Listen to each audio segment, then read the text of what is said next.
could watch this live broadcast. Remember, this live broadcast is also made possible through the collaboration between the Parliamentary Broadcasting Unit, and this is in conjunction with the Kenya Broadcasting Corporation. A lot has been lined up before the floor this afternoon, and we have a couple of bills that members will be deliberating on as they are currently on the second stage. The first bill is about the Public Procurement and Asset Disposal Amendment Bill. This is a bill originating from the National Assembly, Bill number 32 of 2021. After completion of the time allocated for the debate on the bill, members will continue or will move to vote on that particular bill. Another bill that will have members putting a vote on is a Sustainable Waste Management Bill, another bill from the National Assembly, Bill number 22 of 2021. The Forest Conservation Management Bill, National Assembly Bill number 53 of 2021, is also lined up for tabling before the House. This will be the first time the bill will be tabled. The Chairperson Committee on Delegated Legislation will be moving a motion on the annulment of the Public Finance Management. This is in relation to Biashara Kenya Fund, and these are regulations of 2021 and other related regulations.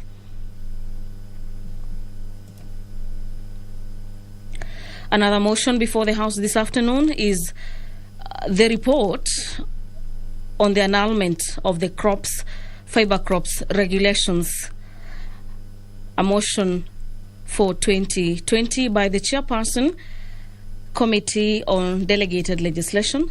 The coffee bill originating from the House is currently at the second stage, and so is the Copyright Amendment Bill, National Assembly Bill number 44 of 2021. The members of Parliament will be deliberating on. Another bill set to be debated is the Child Rights Bill, National Assembly Bill number 38 of 2021.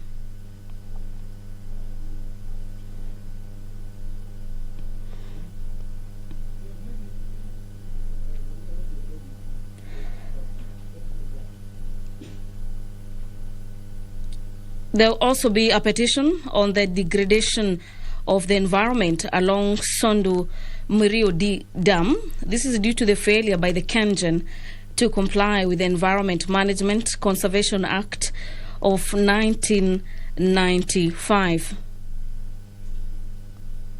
And this will be done on behalf of Mwangaza Ambunya Community Development Group. Pursuant to provisions of Standing Orders number 42A subsection 5, a couple of members will be fielding questions for reply, and this is before various departmental committees. And just to highlight some of the members who have questions is member for Lugari, who will be seeking to ask the Cabinet Secretary to provide details on the amount of money paid to Kenya Power by each of the cement manufacturing firms. The member for Lugari will equally be seeking to understand that could the Cabinet Secretary also provide details of the outstanding electricity bills contributed to each of the current firms. And his 4 questions will be replied before the Departmental Committee on Matters Energy. The member for West Mugirango, Honorable Kemusi Mogaka, will be filling question before the Ministry of Transport to explain why funds for the maintenance of the rural roads, this is under the Roads Maintenance Levy Fund for the financial year 2021 and 2022, are yet to be dispersed. He has 3 questions that will be fielded before the Departmental Committee on Matters Transport, Public Works and Housing. The business of the House is just about to commence with the entry of the Speaker, Honorable Justin Muturi, who will be presiding over this afternoon session. My name is Gladys Mungai, and I'll hand you over for the live broadcast. Enjoy your viewing.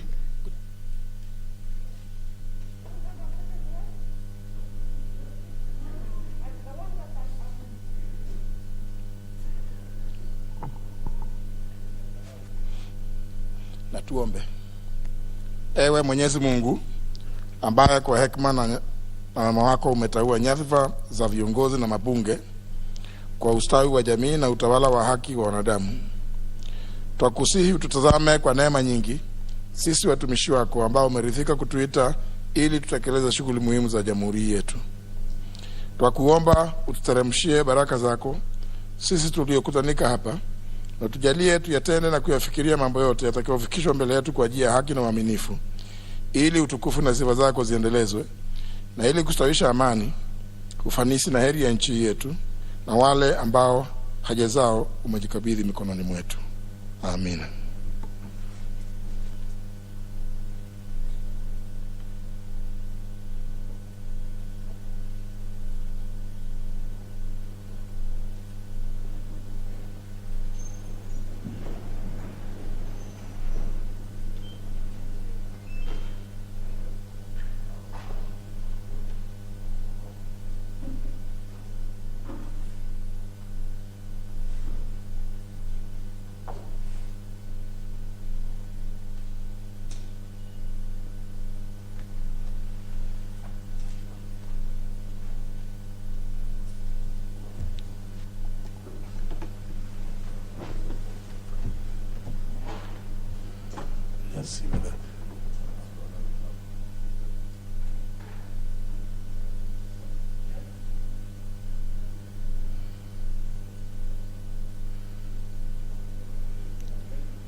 And ring the quorum bell.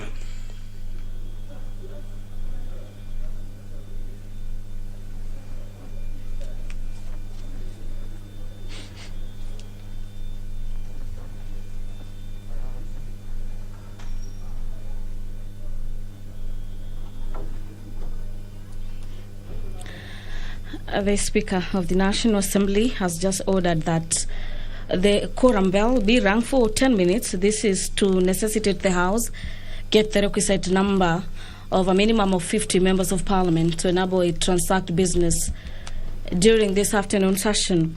And just to continue with the highlights in the order of business, this afternoon is that the member for West Mugirango will also be seeking to understand from the Cabinet Secretary for Transport when the funds will be disbursed. This is given that there are just 4 months left to the current financial year. And finally, could the Cabinet Secretary also explain whether the Ekerunyo Ebwari Misambi Road, this is under construction, will be extended to Obwari, Gikendo and Nyamaiya Road? Questions by Honourable Member for South West Mugirango will be replied before the Departmental Committee on Matters Transport. Honourable Eden Duale, Member for Garissa Township, will be, pursuant to Standing Orders number 42, subsection 2C, make the following statement. And the statement is in regards to the status of the contracts awarded to the foreign companies in the energy, infrastructure, and matters the ICT sectors. His statement will be fielded to the Departmental Committee on Matters Transport and Public Works. Honourable Member for North Imenti, Honourable Abdul Rahim Dawood, will be asking the Cabinet Secretary for Matters Interior as well as coordination of the national government, what steps has the ministry taken? This is to ensure that Mr. Lewis Muthuri, who was allegedly abducted by the security officers, the date being the 11th of October last year, has been traced and reunited with his family. The Honourable Member will also be seeking to understand what is the status of the investigation. This is into that particular abduction, which was reported in Meru Police Station on 13th of October. And also what measures the ministry has put in place to address increased cases of mysterious forced disappearances of persons across the country. Honourable Member's question, Honourable Rahim Dawood, his questions will be fielded for reply before the Departmental Committee on Matters Administration and National Security. Honorable for Tharaka, Honorable Gitonga Murugara will be asking questions directed to the Teacher Service Commission. That could the Commission explain why a few persons holding TSC numbers are yet to be issued with letters of appointment as per the provisions of the Teacher Service Commission on matters human resource. From the signal in the House is that the quorum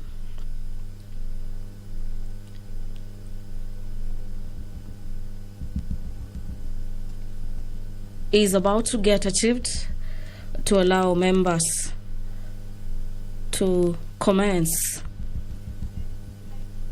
Very well.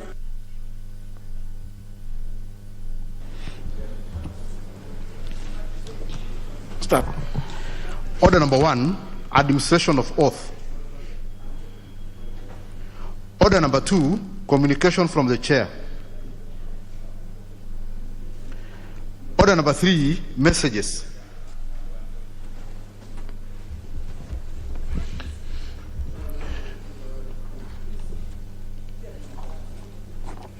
Honourable members,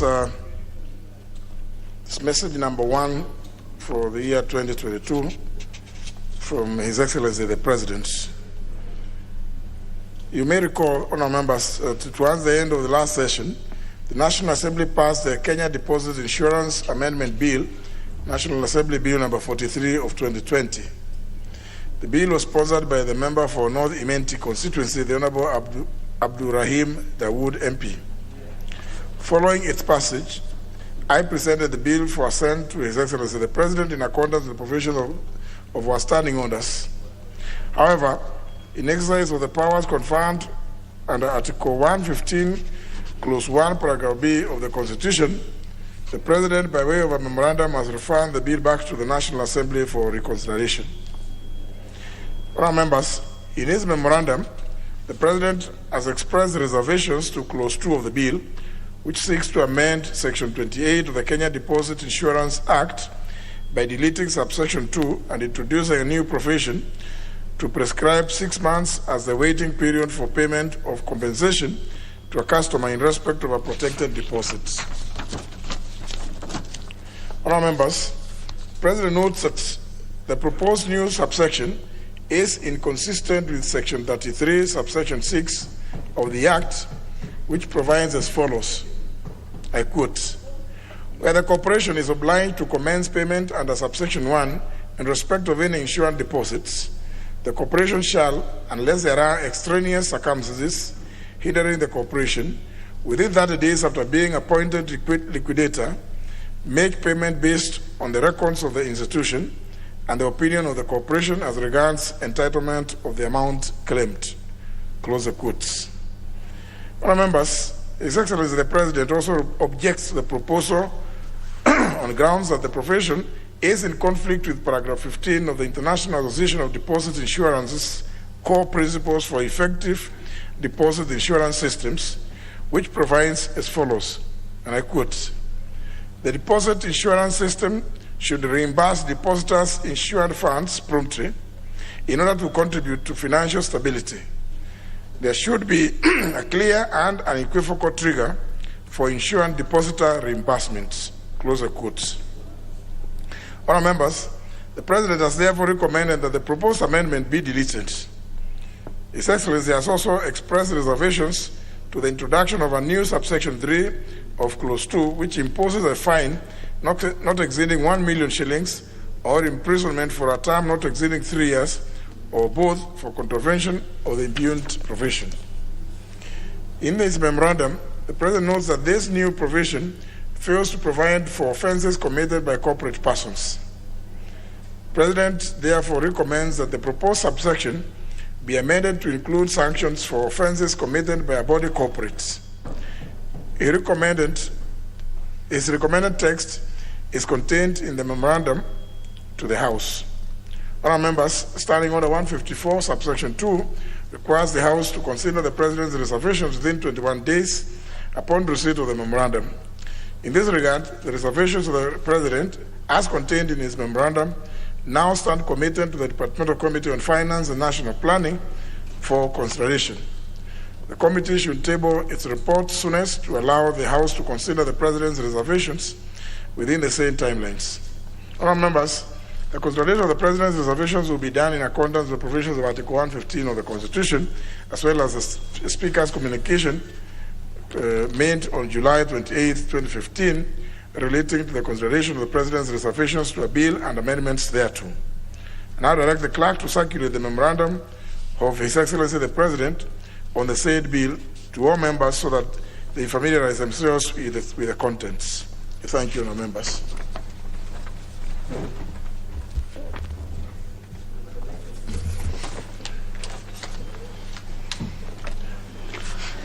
Order number 4, petitions.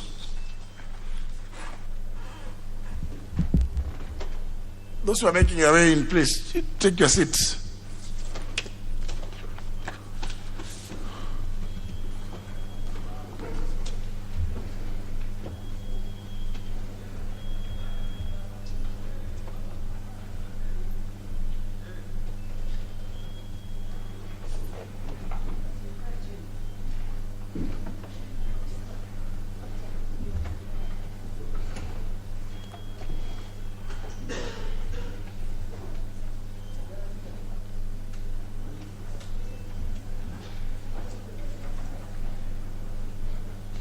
You can take a seat even near. It's not harmful. Honorable Wangari, even that one is not for the time being.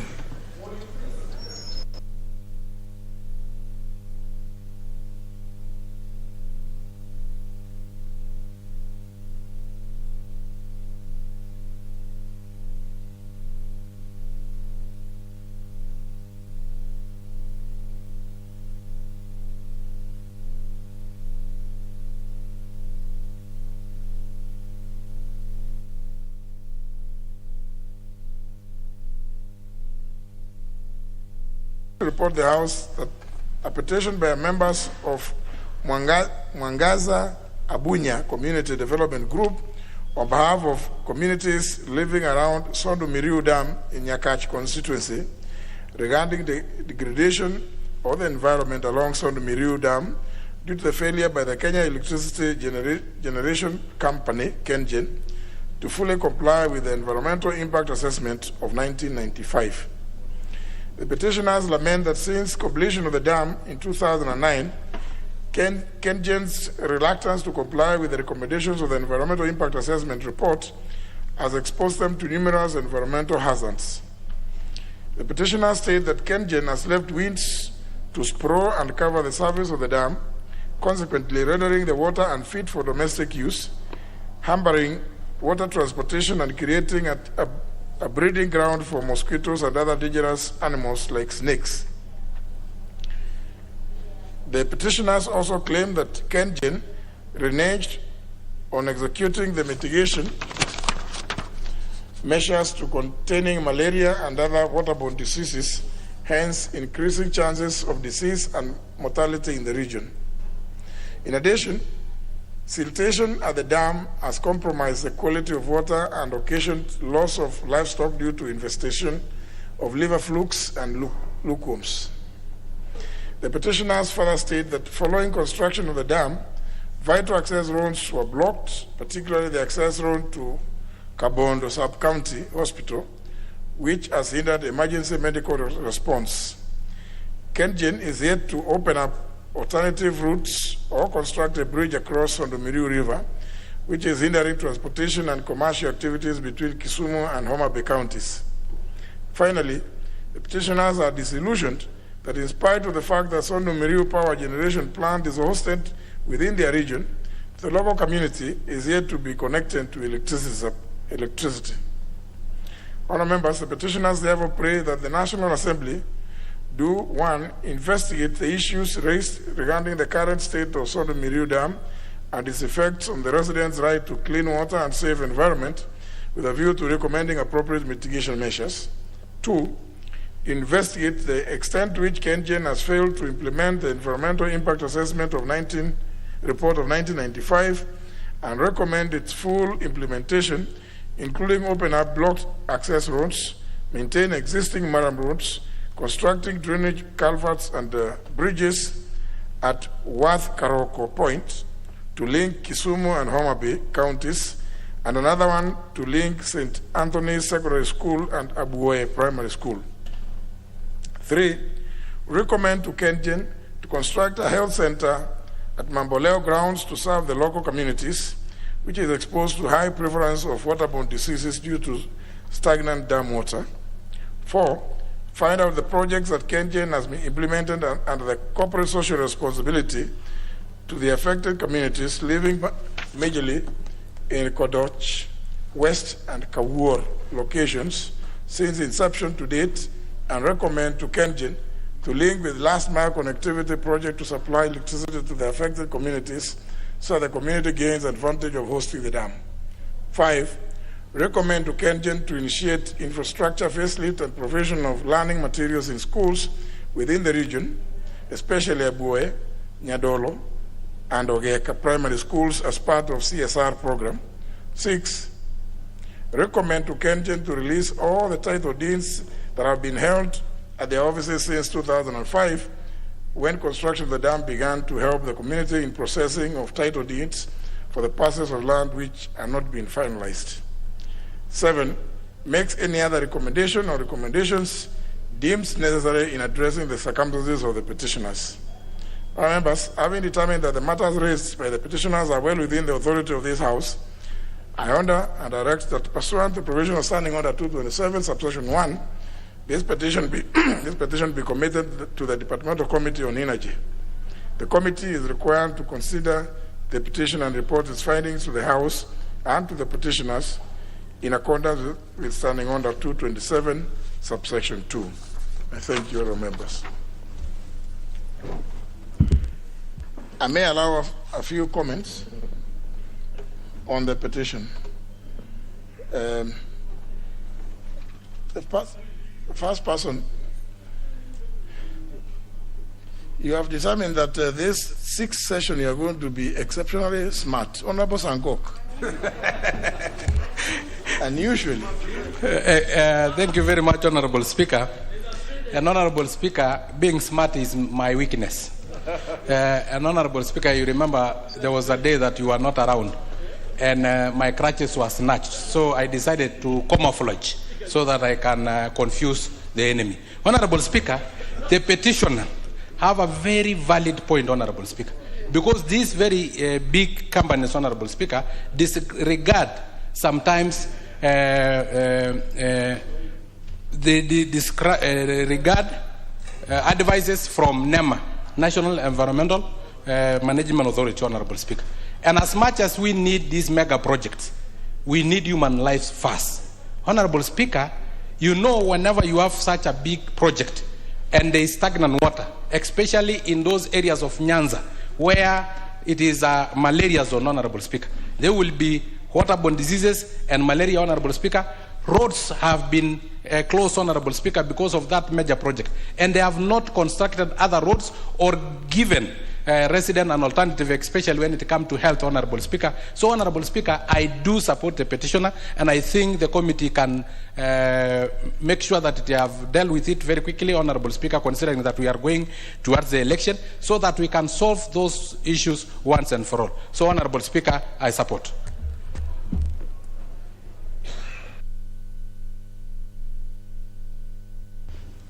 Member for Mumias East.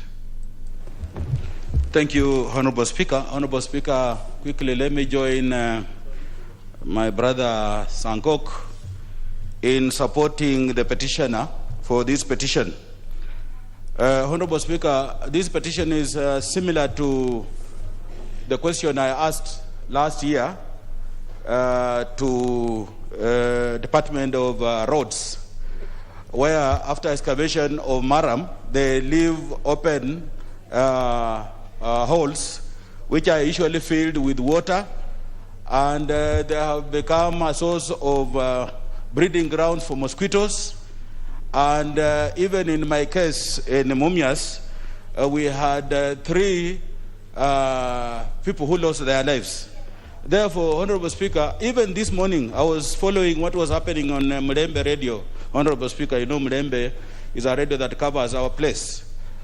In Kakamega, this open sewer has become a dumping place for futures. And I think, Honorable Speaker, going forward, we need to include recovery of or filling up of these holes whenever a contract is done, so that we don't just leave it to the mercy of the contractor to come and recover the place. Honorable Speaker, this is a matter that needs to be looked at in detail, and I would wish the Committee of Energy to move fast and save the people of Sondu Meru. Thank you, Honorable Speaker. Member for Endebess. Thank you, Honorable Speaker, for allowing me to contribute to this petition by the people of Bondo. Not Bondo, it is Kisumu. Nyakach. Honorable Speaker, Sondu Meru is actually built on Rifangsoya. And Rifangsoya, the source of Rifangsoya is Endebess. It comes from Kimoson all the way through Namanjalala, and it goes all the way to Rifangsoya. Now, yes, it is a tributary to that, to Rifangsoya. Yes, those who know geography, leave alone Muse who doesn't know geography. So, Honorable Speaker, all areas that are supplying those areas, and KenGen actually, once they build the Sondu Meru, they also have Takwel Coach, which is also supplying hydroelectric power to this country and supplying the Western region. I think when the committee is looking into issues of corporate social responsibilities, the KenGen should be able to distribute it evenly to where they are getting the supplies of the source of the water, even for those 7 Fox dams within Masinga dams and all the rest. I think it will be good to them to have a program that they can be able to distribute all over the country. With those few remarks, I support it. Member for Gilgil. Thank you, Mr. Speaker. I also rise to support this petition. And I think the issue of KenGen, Mr. Speaker, is quite spread, especially in the areas where they're operating, including my own constituency in Eburu area. And the emissions from these plants, Mr. Speaker, have a detrimental effect, not only to the plants, but to also the people that live around it. Mr. Speaker, this should be looked at holistically so that we know exactly how do we deal with these emissions. Mr. Speaker, just recently, we have iron sheets being corroded by the effects of these emissions. Mr. Speaker, this has not been addressed properly. The issue of CSR is very critical. The issue of employment is critical. And I think it should be by policy that in every area they're operating, the locals are entitled to about 70% of the employment activities around that area. That way, Mr. Speaker, they can be able to fend for their families, even when the initial primary activities like farming are affected. But with those few remarks, I support. Member for Kitui Central. Yeah, thank you, Mr. Speaker. Mr. Speaker, it's unbelievable to hear that such a big project did not consider an environmental impact assessment report. And I must thank the petitioners for raising this matter with this House, Honorable Speaker, because I think the question is the question of enforcement. And I think even as the committee deliberates on this matter, Honorable Speaker, it will be very important that they consider what the petitioners are saying, because, Honorable Speaker, we have seen in the past in this country where omission of consideration of the impact assessment, environmental impact assessment report has actually led to deaths. So I think it is important and urgent that this matter is considered and reported to this House, Honorable Speaker. I thank you.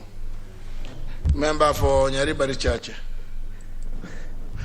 Thank you, Honorable Speaker. I stand to support the motion. I was the petition, and I was whispering to Honorable former Majority Leader that the Nippon Koei, which did the project, is very close to my heart. Very professional company from Japan. I was telling that my first million profit ever on earth I made from that company, supplying them legitimately. So they're very professional people. They do a good job. This must have been an omission. But having said that, Honorable Speaker, I want to agree with the petitioner that, Honorable Speaker, our corporate Kenya Power need to style up, need to up their game, Honorable Speaker. Where I come from in Yaribari Chache, the way leaves, the way they have been fixed, is actually hindering development.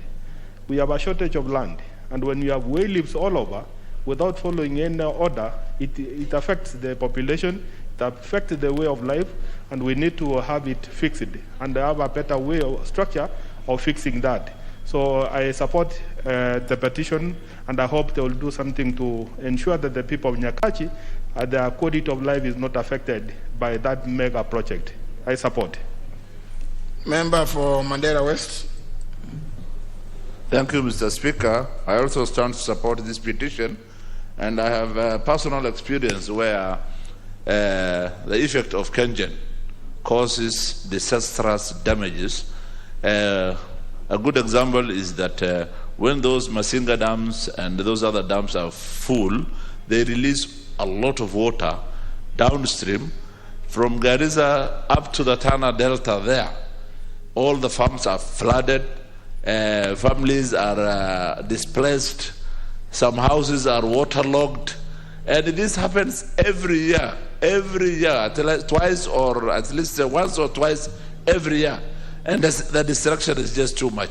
And nobody is there to compensate those families. What they do is they do their farming, they establish their even perennial crops and what have you. All of a sudden this water comes and washes them everything away. The families become destitute, they become refugees in some places, and then after a while, then they come back again to do the same thing. I think there should be a way, some legislation has to be put in place so that such families are given notices and also they are compensated. Thank you. Member for Yatta. Thank you, Mr. Speaker. I also wish to support this petition. Mr. Speaker, mega projects should not be a curse to the local communities, Mr. Speaker. It's unfortunate that people in Sondomirio don't benefit on the use of the project, don't have electricity, and this has happened elsewhere. For example, come to Machakos County, Masinga Dam, Kitaru, Kiambere. And yet when you go to Masinga constituency, Yatta constituency, and most constituencies within the county, there is no electricity, Mr. Speaker. Mr. Speaker, likewise, another big mega project which has affected the local community negatively is a project which was funded by ADB in Kimira Oluoch, at the shores of Lake Victoria, Mr. Speaker, an area which was not infested by mosquitoes, an area which had good roads, an area which never had flooding, Mr. Speaker. So it is very important, Mr. Speaker, when government is implementing projects, they look at proper implementation and they ensure the local communities, Mr. Speaker, do benefit but do not suffer. Thank you, Mr. Speaker. Finally, member for Emuru Dikir. Thank you, Speaker. I wish also to support the petitioners for this idea of dams or projects which are causing a lot of environmental integration in our areas. Speaker, you remember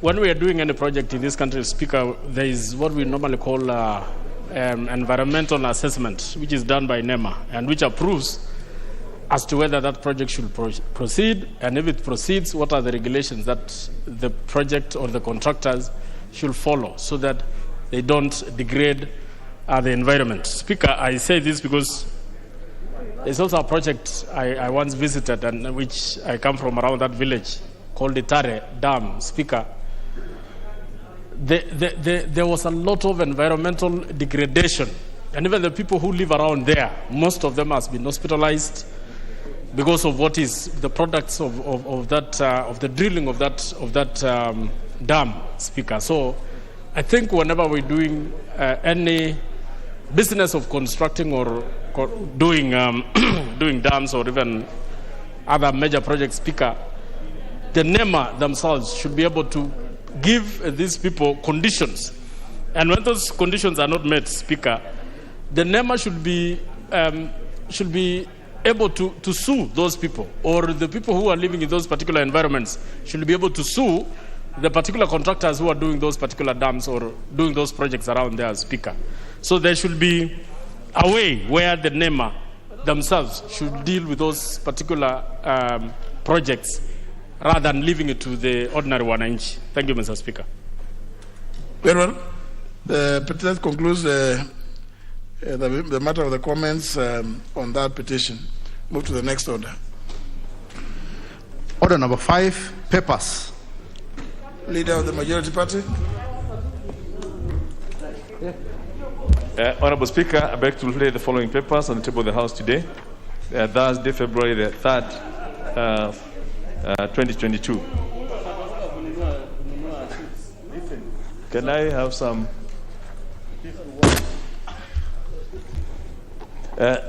Legal notice number 263 relating to the Data Protection General Regulations 2021 and the explanatory memorandum from the Ministry of ICT, Innovation and Youth Affairs.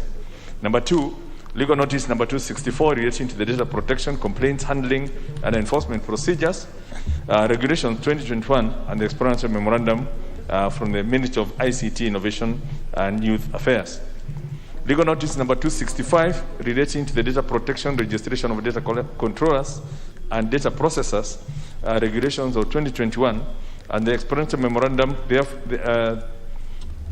thereon from the Ministry of ICT, Innovation and Youth Affairs.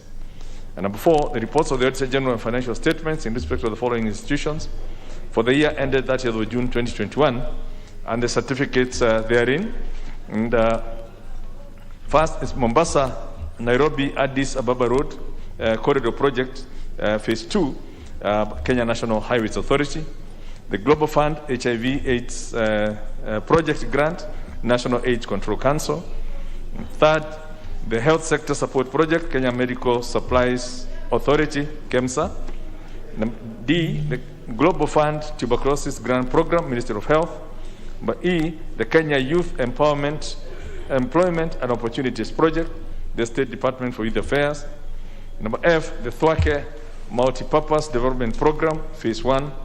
And next, the Osonyiro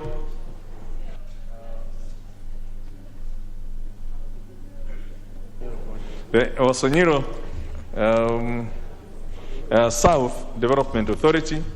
Number H, the Emergency Locust Response Project, State Department for Crop Development and Agricultural Research. Then the next is the Regional Pastoral Livelihood Resilience Project, Ministry of Agriculture, Livestock, Fisheries and Cooperatives. The next is the Enable Youth Kenya Program, State Department for Crop Development and Agriculture Research. Then Kenya Youth Employment and Opportunities Project, Micro and Small Finance Enterprise Authority. The Timboroa Eldoret Road Rehabilitation Project, Kenya National Highways Authority.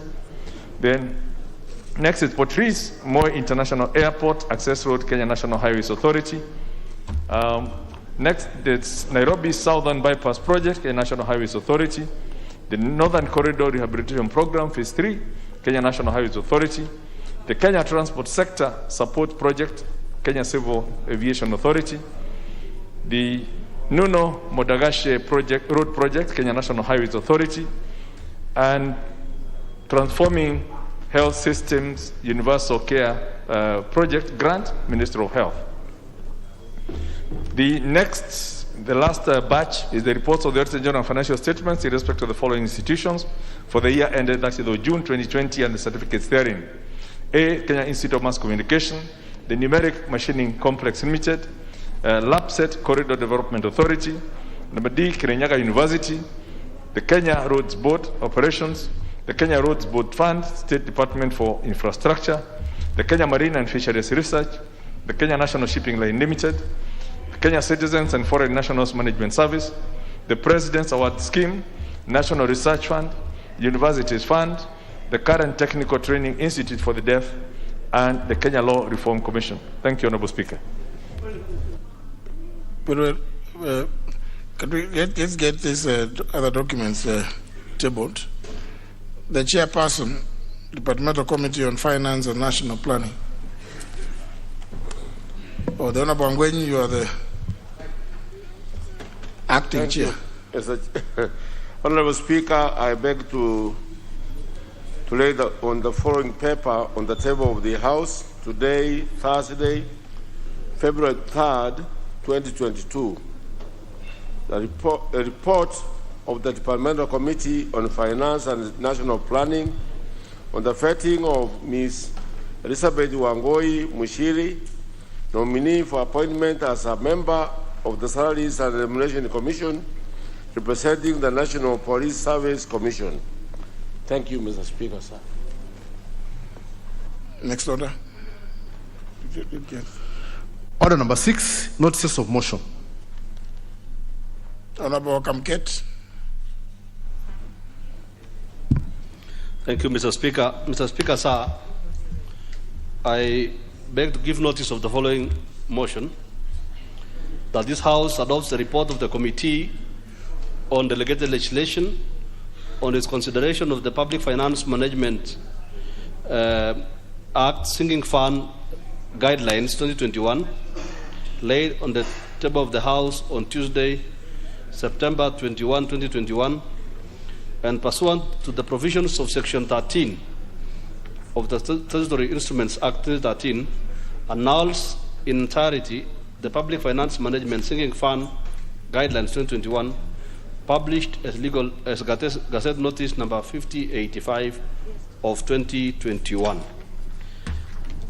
Secondly, Mr. Speaker, I beg to give notice of the following motion: that this House adopts the report of the Committee on Delegated Legislation on its consideration of the Environmental Management and Coordination, Impact Assessment and Audit Amendment Regulations 2016, laid on the table of the House on Wednesday, November 10, 2021, and pursuant to the provisions of Section 18 of the Treasury Instruments Act 2013 and Standing Order number 210-4B, annuls in entirety the Environmental Management and Coordination, Impact Assessment and Audit Amendment Regulation 2016, published as legal notice number 149 of 2016. I thank you. Honorable Angwenyi. Thank you, Mr. Speaker. Mr. Speaker, sir, I beg to give notice of the following motion: that taking into consideration the findings of the Departmental Committee on Finance and National Planning on the vetting of Ms. Elizabeth Wangoi Mushiri, nominee for appointment as a member of the Salaries and Remuneration Commission, representing the National Police Service Commission, laid on the table of the House today, Thursday, February 3rd, and pursuant to the provisions of Article 250 2B of the Constitution, Section 7 of the Salaries and Remuneration Commission Act 210, and Section 3 and 8 of the Public Appointments Parliamentary Approval Act 2011, this House approves the appointment of Ms. Elizabeth Wangoi Mushiri as a member of the Salaries and Remuneration Commission. Thank you, Mr. Speaker. Right. Honorable Duale. Speaker, I really want to ask you, because on Tuesday, the government loans for the month of September to December. Order. The member there. You can't, if you want to speak on your phone, you get out. Now, we can't even follow what language it is that you are using. Just noise. You do that, the next thing you will be out of this place for a long time. Yes. If you want to talk to villagers, just go out. You can tell them you are in the chamber, can't you? I know this is a very difficult time. It's very trying, and you think everybody calling is... see, please, tell them to allow you to participate here. Proceed, Honorable Dwale. Mr. Speaker, the new loans contracted by government between the month of September and December 2021 were tabled by the Leader of Majority, Mr. Speaker, on Tuesday. And, Mr. Speaker, in accordance with Parliament as an independent institution, I really want to ask you two things. One, that report, if is available in soft copy, should be publicized and put on the parliamentary website for the people of Kenya to see the level of borrowing. And secondly, Mr. Speaker, in the last 9 years, the Budget and Appropriation Committee have been presenting to the House the debt report as part of the BPS. That has been the tradition.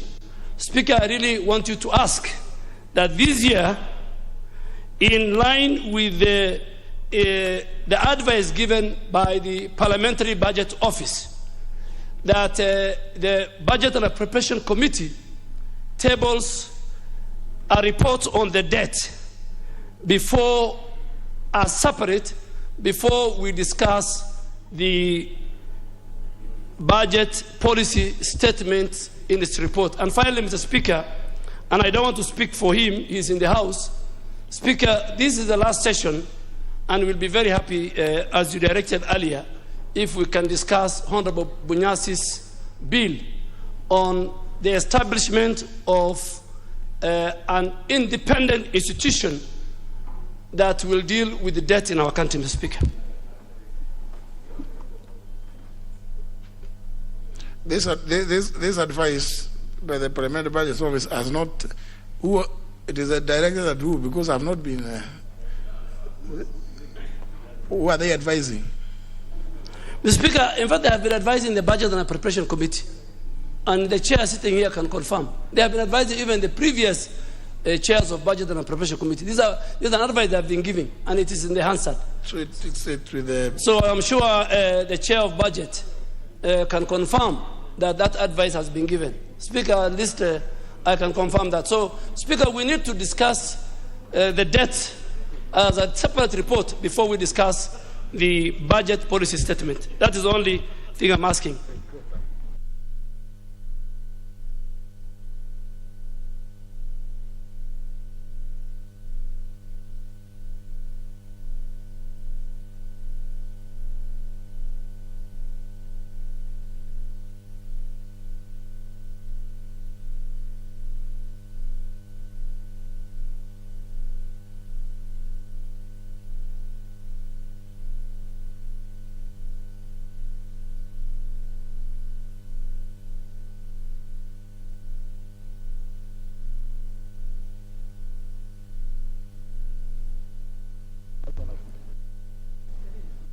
I'm informed on the parliamentary website. Honorable Kanini, you want to say something about... Welcome back to the House. Thank you, Honorable Speaker. I don't know, and I don't understand why my good friend, the emeritus, the majority leader, is jumping the gun, because we next week, hopefully that next week we'll be able to have the budget BPS with us. And if there is any departure, then at that point, then for sure he would be able to raise it. So I would beseech him to wait for next week, because I believe that by Tuesday or Wednesday we will table that report to you, Mr. Speaker. Yes, Honorable. Speaker, I am not waiting for the PPS report to be tabled. That is usual. In fact, I think it has timelines. I'm only asking that before Tuesday, if the previous 9 years, the Budget and Appropriation Committee used to lump together the debt report plus the PPS as one document. If they can give the opportunity to this House that we can have a separate report for the debt and a separate report for the PPS, so that this House can discuss the debt, because it has been tabled, Mr. Speaker, and every time such documents are tabled, you usually send it to the relevant committee. And the Speaker, there are a number of reports, including even the control of budget report. So I think committees, Mr. Speaker, going forward, even though we are at the tail end, but this one of the debt, Mr. Speaker, is very, very critical. And I'm also informed that indeed those reports are brought in, I think, either quarterly, and so the committee, the Budget Appropriations Committee, could very well actually do a report on each of them, and perhaps do even a composite one. No, you know, you don't just shout a point of order. You know, I look at the screen. I see the member for Alego Songa. Honorable Speaker, thank you very much. Speaker, it's refreshing to see the former majority leader is really doing his job as far as Parliament is concerned. Something he was not able to do when he was a majority leader. But, Honorable Speaker, I wanted to say that I have a piece of legislation which is pending somewhere, where I'm seeking to amend the PFM Act to allow sector committees to be able to scrutinize medium-term public debt report every time they are scrutinizing the budget policy statement. As at now, I have gone through the law, the PFM Act, and what Duale is asking, it does not exist. There's no law that is forcing budget committee to discuss that report because it is not there. If my amendment is passed, then I think now to compel sector committees to go through that medium-term debt report alongside budget policy statement. If that is done, then it will be possible. But I think what he's asking now, why he's asking our chair to table that report before BPS is not tenable. Thank you, Mr. Speaker. You know, say for the fact that I think you wanted the people of Alego Usonga to know that you have proposed a bill. I think the rest, Honorable Atandi, once a document has been tabled here, it obviously is referred to the relevant committee of the House, and those ones to do with the debt which normally come every quarter, indeed including the reports from the controller of budget. They are supposed to the committee. If you look at all of them, I always put a note, the clerk to forward it to the relevant committee to consider. When you consider, you bring a report to the House. You don't consider and stay with it. So, but the committees have been either they consider and sleep or things like those. So since they have been tabled, they must be reported on. Honorable Makali Mulu. Yeah, thank you, Mr. Speaker. Mr. Speaker, I think it's important we put the records right. Mr. Speaker, every time the budget policy statement is tabled in this House, it is always tabled together with what we call the medium-term debt management strategy. Those two documents come together. And as a budget committee, we discuss them together. So unless Duale says he wants a special report, which will be talking about the debt management specifically, the report which is presented by the budget committee will always have a component on debt management. Why do we do that, Honorable Speaker? Honorable Speaker, if you look at the current budget policy statement, it is proposing a budget of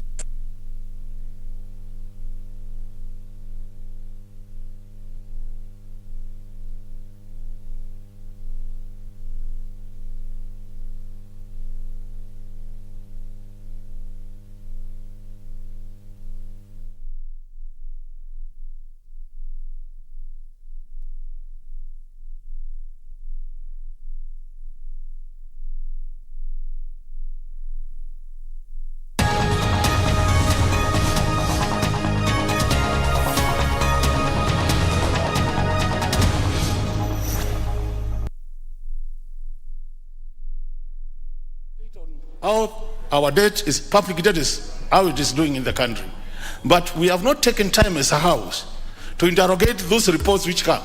You would mark it to the committee will discuss them, but we don't come back to the House so that we update members on what is happening.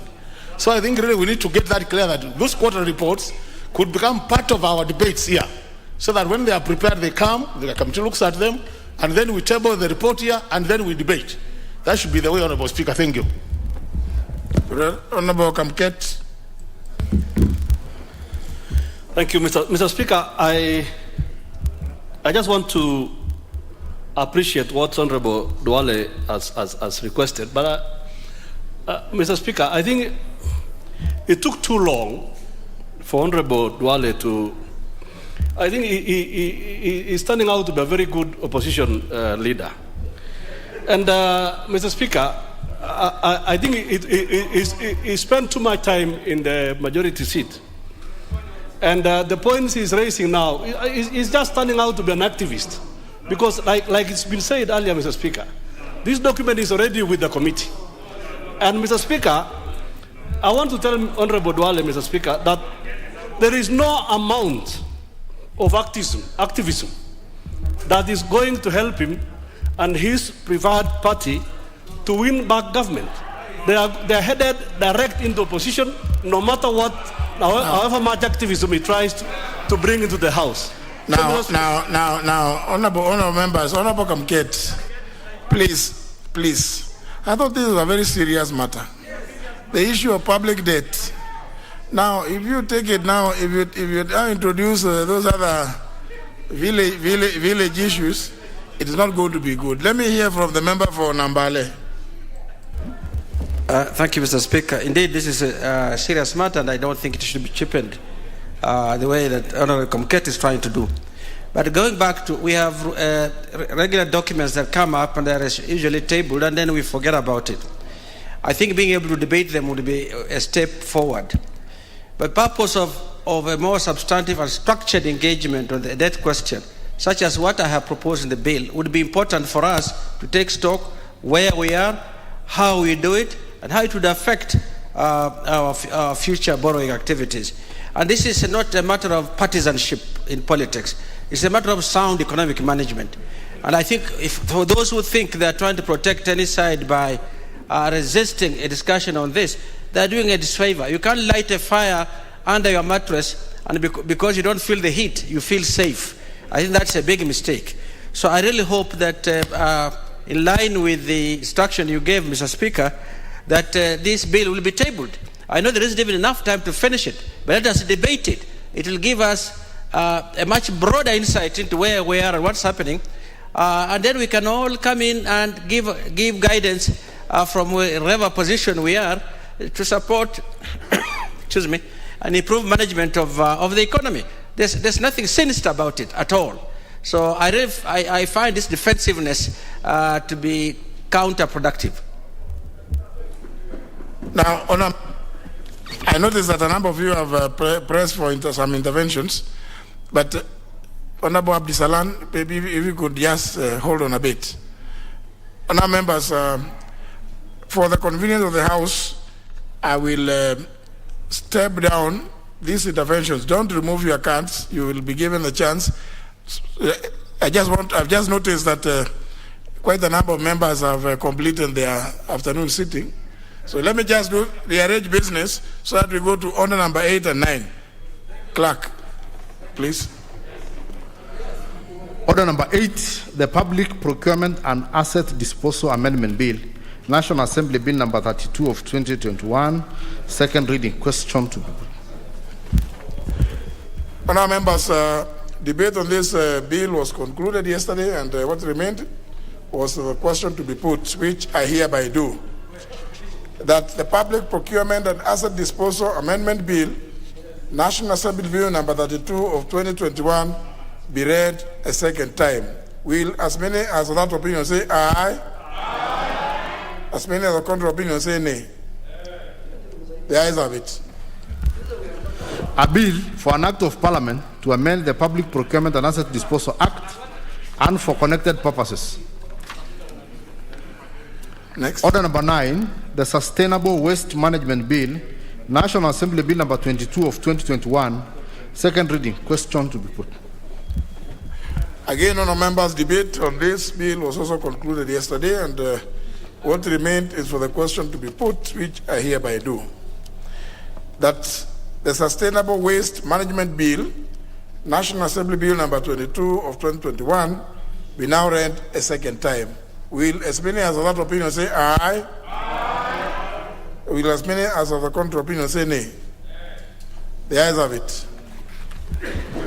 A bill for an act of parliament to establish the legal and institutional framework for the sustainable management of waste, ensure the realization of the constitutional provision on the right to a clean and healthy environment, and for connected purposes. Go to the next order. Number 10. Order number 10, the Forest Conservation and Management Amendment Bill, National Assembly Bill number 53 of 2021, first reading. A bill for an act of parliament to amend the Forest Conservation and Management Act 2016. Very well. Now we'll go back to the interventions. Please make them brief and to the point. Don't engage in unnecessary shenanigans which could cause excitement. Honorable Sankok.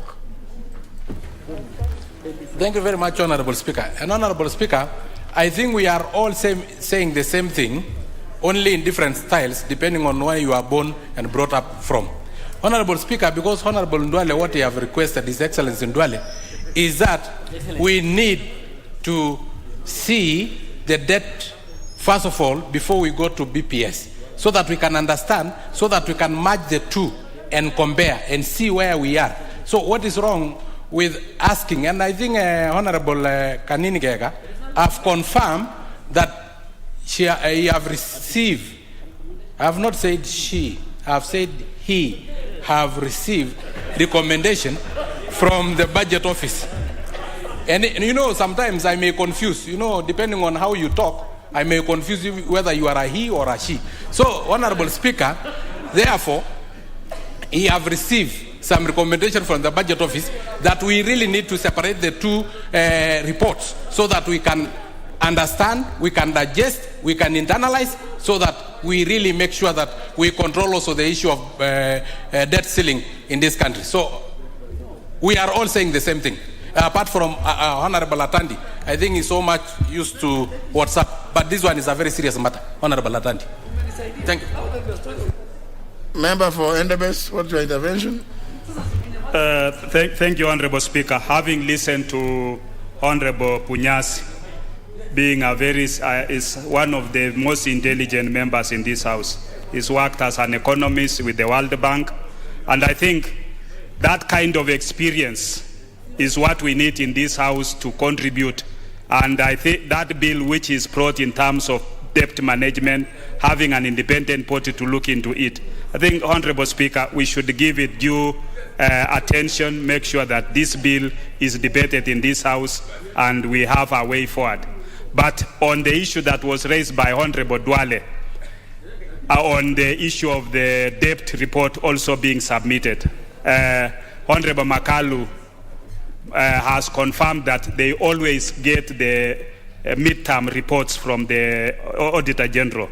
I think it's important that this is also, we have a debate on it, so that as much as the Budget Committee is going to bring both reports that are attached, which is just for the annual, but I think we need to look at the debt. Where are we as a country? How do we move forward? How do we be able to raise that, to reach that cap? And I think Honorable Dwale has raised a very important matter, although Honorable Kamuket was trying to trivialize it. Honorable Dwale is raising his issues as a member of Garissa Town, and I think that is, we should be able to respect each other in this House and appreciate members' contributions. So, Honorable Kamuket, with due respect, you know we come from the same region and I respect you, but let's not trivialize this matter. You are a serious legislator, but this, no, he's a serious legislator. Although he's a cattle rustler also, yeah, but on these matters we accept. Now, if you mix the matter of debt and the cattle rustling, now it becomes very chaotic. Member for the Raka, I hope you're not dealing. Member for the Raka, do you also want to? Yes, thank you, Mr. Speaker. Mr. Speaker, the issue of debt in the country is actually becoming quite emotive. And everywhere we go, including the rural constituencies, you hear them talking about escalating debt. Therefore, it is vitally important that we separate these other reports from this particular item of the country's debt. We are not happy to hear what is happening in Zambia or other countries where this is spiraling into unmanageable levels. Let us quickly debate, regularize what we are able to regularize, and inform the country where we stand, because everybody thinks the country is overborrowing and therefore soon we will be in the red. So it's important, the point raised, let us have this report separately, let us debate it, let us tell the country exactly where we are regarding debt matters. You know, there's something which I think there's an explanation which was given by the Honorable Makali Mulu, which I think many of you may not have caught properly. That what is going to come from the Budget and Appropriations Committee for this period has to be together with that report on the issue of debt. But the point raised by the Honorable Duale still remains valid. That there are those other reports on debt which have been tabled, and they need to be reported on as well. I think it's good for people to separate the two. Honorable Nyikar. Thank you, Mr. Speaker. I think what we're discussing is extremely important. The fact that Honorable Duale is raising now and he didn't raise it before, notwithstanding, I think it is an important issue. But I know, having been in the Budget Committee before, that it is always part and parcel, except it's not often flagged out and discussed in detail. Whereas at this point, there is no requirement that the report comes separately. But I think we do ourselves a lot of good if Honorable Kanini at the time actually can flag it out within the same report. And Honorable Duale will then take the opportunity actually to pick it up from there and lobby us and lobby everybody else that I want us to look at these issues separately. So I don't think it's something we should argue about too much. There are two members who have already brought a bill on it, and there are people who are experienced in finance. It shows it is important. So mine would be just ask Honorable Kanigi, flag it out, even if there are not two separate reports, flag it out, bring historical elements out, and inform us. Many times we don't get involved because we are not adequately informed during the presentation or during the debate. But something in future, the two bills, if passed, will actually now make it mandatory that we have the two reports. Thank you. Yeah, the chair budget conclude this matter. Kindly, Mr. Speaker. Remember, there is no motion before us. Honorable Speaker, I can confirm to you that this morning, we had a meeting, a budget meeting, budget and appropriations meeting, and for sure that is one of the issues that we were discussing. So I beseech this House to wait for our report that we will do by next week, and if the issues are not covered, then we'll be able to canvass them after that. So, Mr. Speaker, I want to confirm that is an issue that is alive with us, and we will make sure that we bring a report alongside the BPS. Thank you, Speaker. Very well. We still have, honour members, and that's why sometimes you may notice that I have to ignore you even when you press for the intervention, because we tend to lose what is on the order paper. And remember, this follows your own standing orders. So we go to order number 7. Order number 7, questions and statements.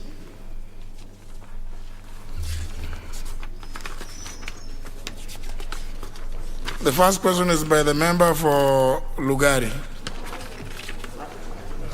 Thank you, Mr. Speaker. I rise to ask question number 003, 2022, directed to the Cabinet Secretary for Energy. Could the Cabinet Secretary provide details on amount of money paid to Kenya Power by each of the cement manufacturing firms in the country per month for electricity power consumption in 2020 and 2021? Could the Cabinet Secretary also provide details of the outstanding electricity bills attributed to each of the cement firms? 3, could the Cabinet Secretary explain the reason which have led to the decline in financial performance by Kenya Power? And finally, what specific measures has the government initiated to return the company to profitability? Thank you, Mr. Speaker. Well, question will be replied to before the Departmental Committee on Energy. Next question is by the member for Tharaka. Thank you, Mr. Speaker. Mr. Speaker, I rise to ask question number 004 of 2022 to the Teachers Service Commission. Number one, could the Commission explain why Mr. Kamui Joshua Munene, TSC number 505757, Mr. Muteria Aaron Mutugi, TSC number 480686, Mr. Jafet Kiremi Muthwe, TSC number 535767, Ms. Ellen K. Njagi, TSC number 392191, Ms. Nyaga Priscilla Kagendo, TSC number 366144, Mr. Peter Ntoitingoshi, TSC number 508176, Ms. Rose Katwiri Njeru, TSC number 423450, and Ms. Purity Enigideon, TSC number 345212, who were appointed as senior teachers in the year 2017, are yet to be issued with the letters of appointment as per the provisions of the Teachers Service Commission policy on human resource. And number two, could the Commission provide the timelines within which the said teachers shall be issued with their respective letters of appointment? Thank you, Mr. Speaker. Question will be replied to before the Departmental Committee on Education and Research. The next question is by the member for West Mugirango, the Honorable Kemosi Mogaka, who has written to me requesting deferment. I have acceded to the request, so the question is deferred to Tuesday next week. Last question is by the member for North Imenti, Abdul Rahim. Thank you, Mr. Speaker. Mr. Speaker, I want to ask question number 18 of 2022 to the Cabinet Secretary for Interior and Coordination of National Government. Mr. Speaker, I want to ask number one, what steps has the Ministry taken to ensure that Mr. Louis Muduri of ID number 26369584, who was allegedly abducted by security officers on the 11th of October 2021 near Muladankari Chiefs Camp in Kibachia Village, Kiamuitari Division in Imenti North Constituency, has been traced and reunited with his family. 2. What is the status of investigations into the abduction of the named persons which was reported in Meru Police Station on the 13th of October 2021, Vide OB number 98/13/10/2021. 3. What measures has the Ministry put in place to address increased cases of mysterious forced disappearances of persons across the country? Mr. Speaker, this is the same question I asked in December. The chair had promised to give me during the break because it was a serious issue, but to date I have not seen it. But one of my constituents has been found in Yala, from Meru up to Yala. Now this is another one, and I hope one of our other politicians who was last year was taken from somewhere along the road. I hope Mr. Mbijewe, we won't find him in Yala as well. Mr. Speaker, I want more. We need to know more about this thing. Thank you. The question will be replied to before the Departmental Committee on Administration and National Security. The next segment is statements. Request for statement. There's one by the Honorable Duale. Honorable Speaker, pursuant to the provisions of Standing Order 44-2C, I rise to request for a statement from the chairperson of the Departmental Committee on Transport, Public Works, Housing regarding the status of contracts awarded to foreign companies in the energy, infrastructure, and ICT sectors.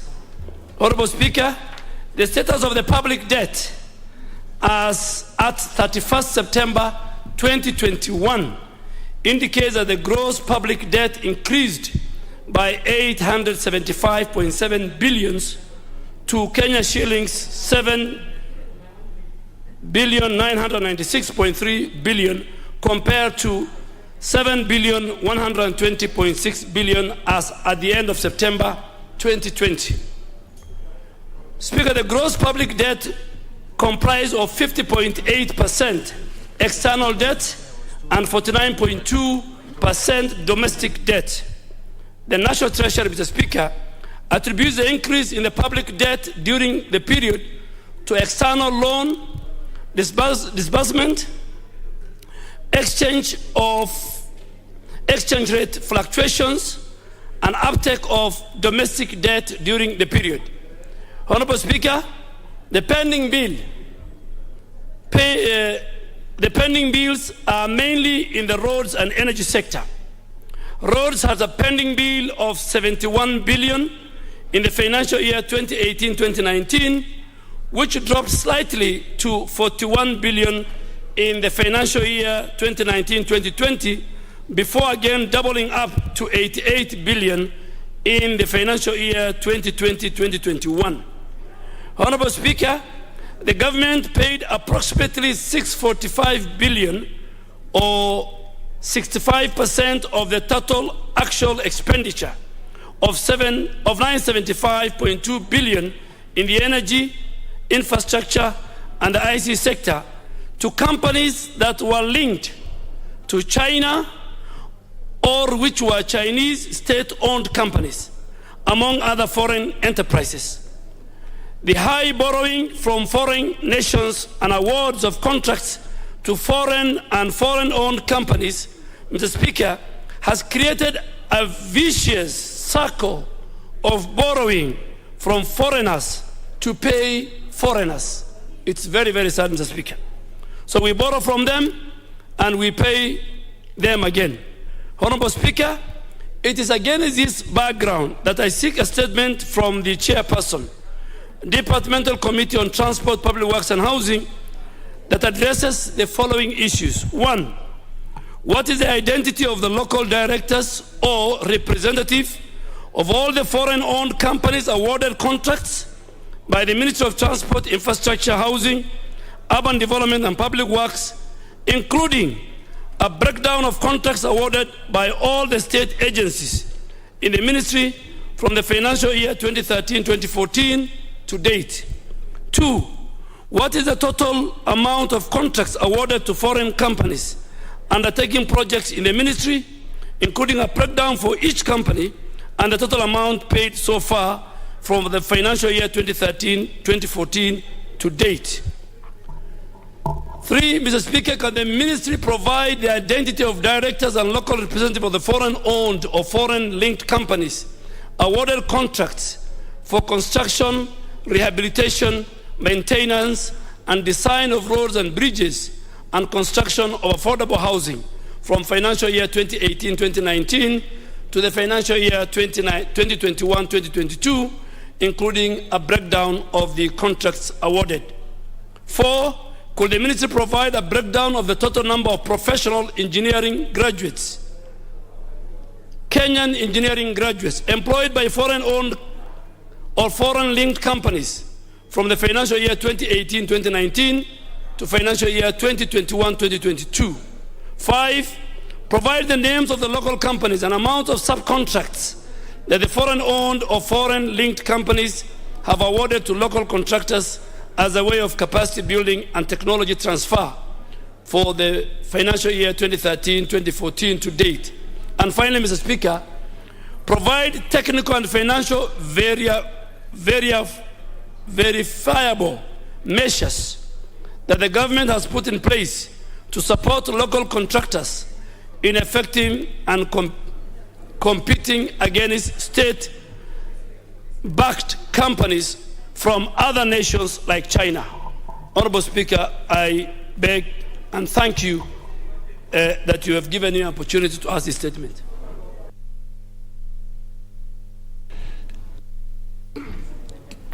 Chair, Transport is...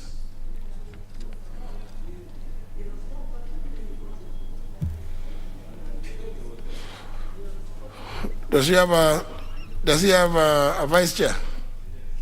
Vice chair, she was here, Mercy Okay. Well, anyway, the request will be channeled through the Office of the Leader of Majority. The Leader of Majority will communicate. Next segment, the statement by the Leader of Majority. Honorable Speaker, pursuant to the provisions of Standing Order number 44-2A, I rise to give the following statement on behalf of the House Business Committee, which met on Tuesday, 1st of February 2022, to prioritize business for consideration. Honorable Speaker, let me take this opportunity to officially welcome members back from the long recess and into this new session. It's my hope that we've all had a chance to rest and rejuvenate while also interacting with our families and constituents. I also trust that we are re-energized and ready to work in the coming weeks, considering that we have quite a lot of business to dispense with in a short time. I also wish to take this chance to urge the committees to expedite any time-sensitive business before them, to give room for consideration and substantive debate by the House. As you are aware, time is of the essence at this juncture, and there is need to ensure that we fast-track consideration of urgent business in this sixth session of the 12th Parliament. In fact, this session is akin to the final lap of a long-distance race, and collectively as a House, we have achieved a lot this far, and in retrospect, we've contributed significantly to the development and advancement of our laws. But it's not over yet.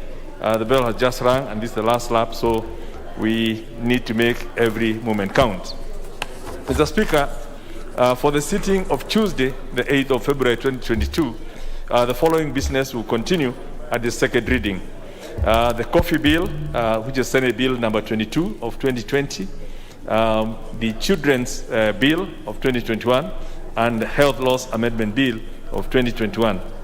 Honorable Speaker, I'm reliably informed that there are no questions scheduled to be responded by Cabinet Secretaries, so this gives committees ample time to consider their pending business, especially any budget-related items. House Business Committee will convene on Tuesday, the 8th of February, to schedule the business for the rest of the week.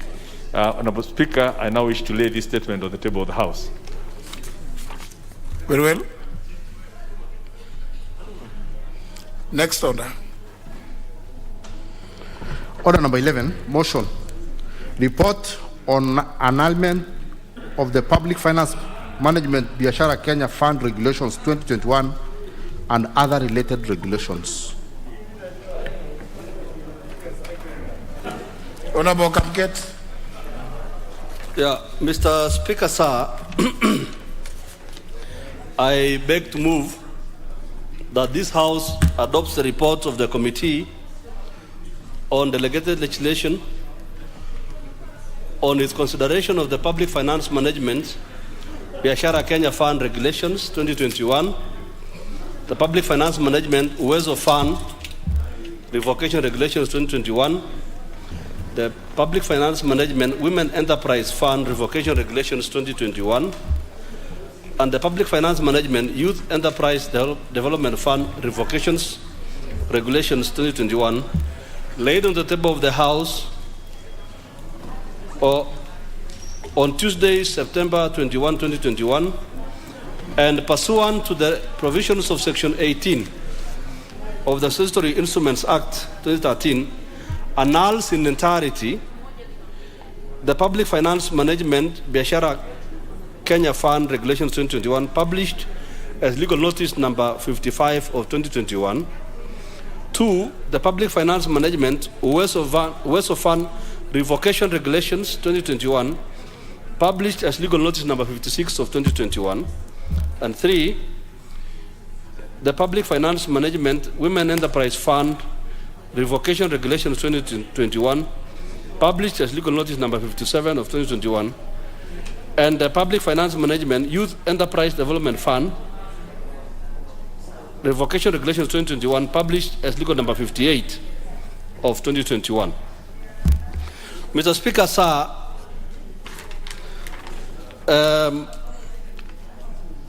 The Biashara Kenya Fund regulations were made by the Cabinet Secretary for National Treasury and Planning pursuant to Section 24(4) of the PFM Act 2012. These regulations were published, were submitted for scrutiny on 13th May 2021 and subsequently tabled before the House on the same day. These regulations, Mr. Speaker, sir, seek to collapse the provisions of Public Finance Management UWESO Fund. These regulations seek to collapse the UWESO Fund, Women Enterprise Fund, Youth Enterprise Development Fund, together into what they call the Biashara Kenya Fund regulations, or the Biashara Kenya Fund, sorry. The justification given, Mr. Speaker, for this merger is that the establishment of a new fund will operationalize Articles 27, 55B(c) and 56B(c) of the Constitution of Kenya, which provide for affirmative action programs and other resources in respect of disadvantaged groups and youth aimed at ensuring equitable development of state resources. Mr. Speaker, sir, this regulation is also intended to operationalize a presidential task force on a parastatal reform report of 2014, which recommended the merger of the existing affirmative action funds. The source of the fund would be an initial capital of 2.5 billion Kenya shillings appropriated by this House.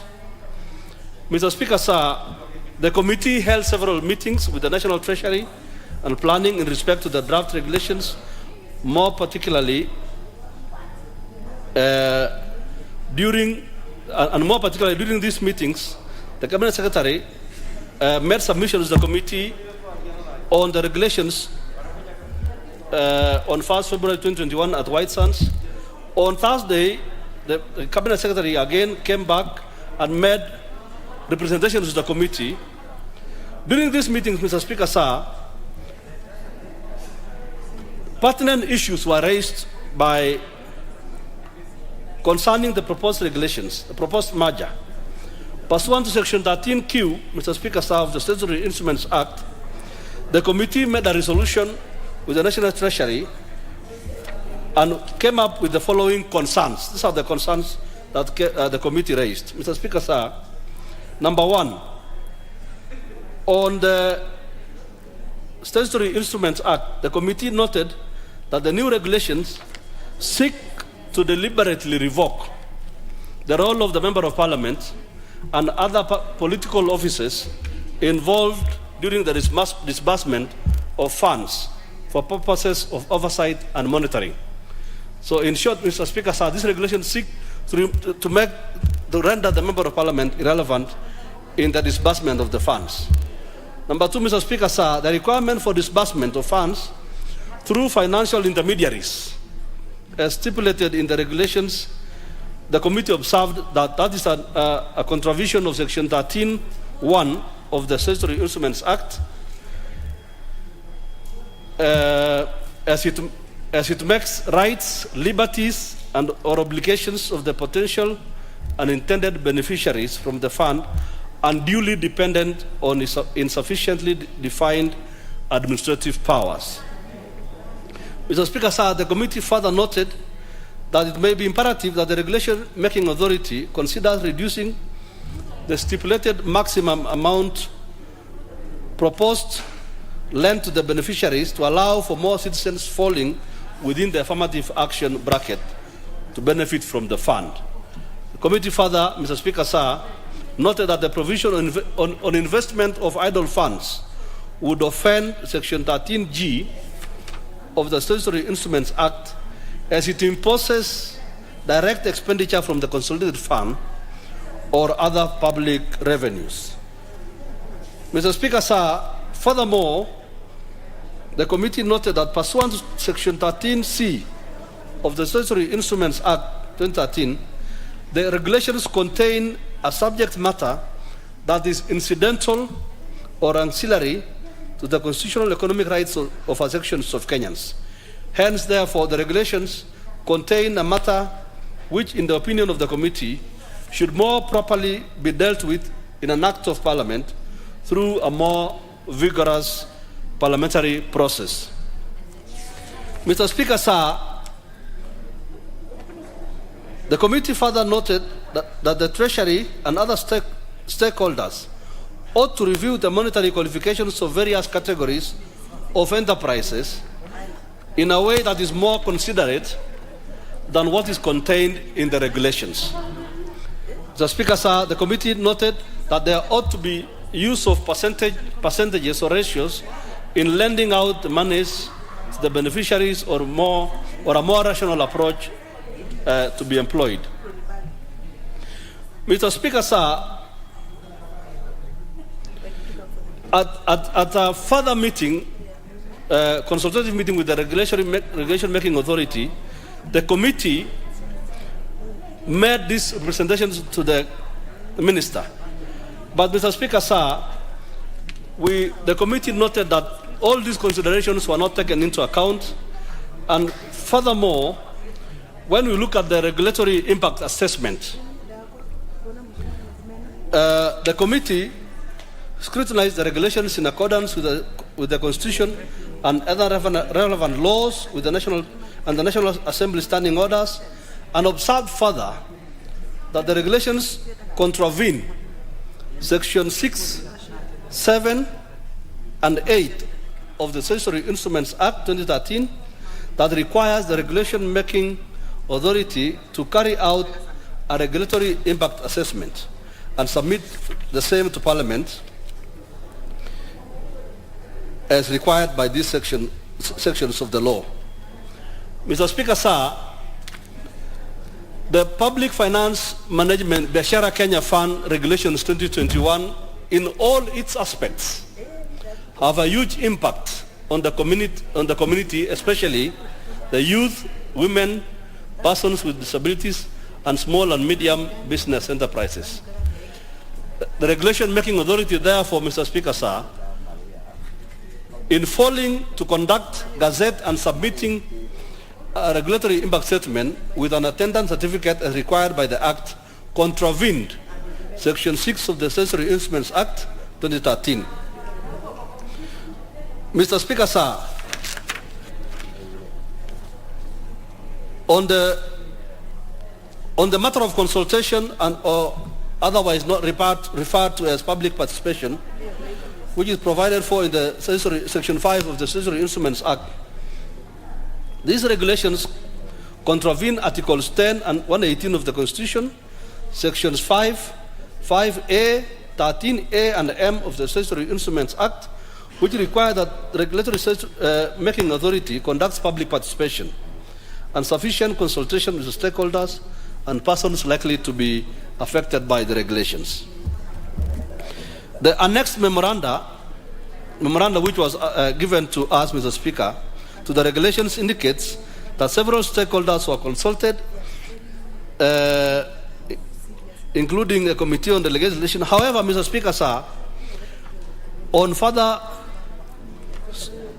scrutiny, the committee noted that the sections as stated above were not adhered to by the regulatory making authority. Mr. Speaker, sir, the Biashara Kenya Fund regulations further created an offense without attendant penalties and without references to any provisions of the Act, making it unimplementable. Mr. Speaker, sir, in conclusion, therefore, pursuant to Standing Order number 210, and having examined the Public Finance Biashara Kenya Fund regulations in accordance with the Constitution of Kenya, the Interpretations and General Provisions Act, Cap 2, the PFM Act number 18 of 2012, pursuant to which they were made, and the Statutory Instruments Act, the committee recommends that the House annuls the said statutory instruments in accordance with Section 24, 2A, of the Public Finance Management Act 2012, number 18 of 2012. Mr. Speaker, sir, I beg to move, and I ask my Vice Chairman, the Honorable Njagagwa, to second. I thank you. Honorable Njagagwa.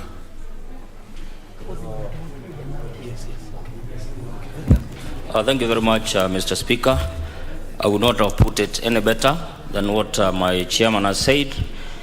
The gist of this motion, Mr. Speaker, is the Biashara Fund, which fund the government wanted to create to amalgamate the Wezo Fund, the Women Enterprise Fund, and the Youth Enterprise Fund. Mr. Speaker, you'll appreciate that these are funds that are meant to cater for the ordinary mwananchi in the village, and these are funds that are basically led. The Wezo Fund, Mr. Speaker, is actually run by members of parliament, but the executive, in his wisdom or lack of it, decided to collapse these three funds into one fund known as the Biashara Fund. Mr. Speaker, the reasoning for this amalgamation was that they wanted to cut down on costs, that these three funds are simultaneously run in different offices, they have different staff, so they incur a lot of expenses and costs for purposes of running these funds. But Mr. Speaker, when the CS is in charge of these funds, one is CS in charge of Treasury, Yakuli Atani, the other is Ms. the lady in charge of Kobia. When they appeared before us with their respective PSs, they outrightly ignored the members' questions. They actually evaded responding to our questions. And even in some instances, Mr. Speaker, they would take down the notes and say that we'll come back to you with substantive answers. And as at the date that we met to annul these regulations, Mr. Speaker, they are not giving us any answers. In our submissions, we thought that they were outright one, either ignoring the committee and parliament for that matter, or they were actually not interested in what the members, the pertinent issues that were raised by particular members of parliament. So in short, Mr. Speaker, we also realized that there was minimal public participation. The only body that they quoted having particularly consulted was a committee on delegated legislation. And these, and Mr. Speaker, these are funds that will impact on many Kenyans, the women, the youth, persons with disability, and they didn't care. They cared less whether they consulted them or not. That is a clear contravention of the Constitution, which behoves that anybody who is making regulations must particularly consult the people that will be affected by the regulations that they are making. But they found it not necessary to consult or get the input from those people. Mr. Speaker, having come to that conclusion, we felt that one, the executive really wanted to cut out the members of parliament in learning of these funds, and we felt them having not consulted widely, having misread the committee, and having refused to answer our questions, we felt that these funds, these regulations must, Mr. Speaker, be annulled in their entirety. With those few remarks, Mr. Speaker, I second. Thank you.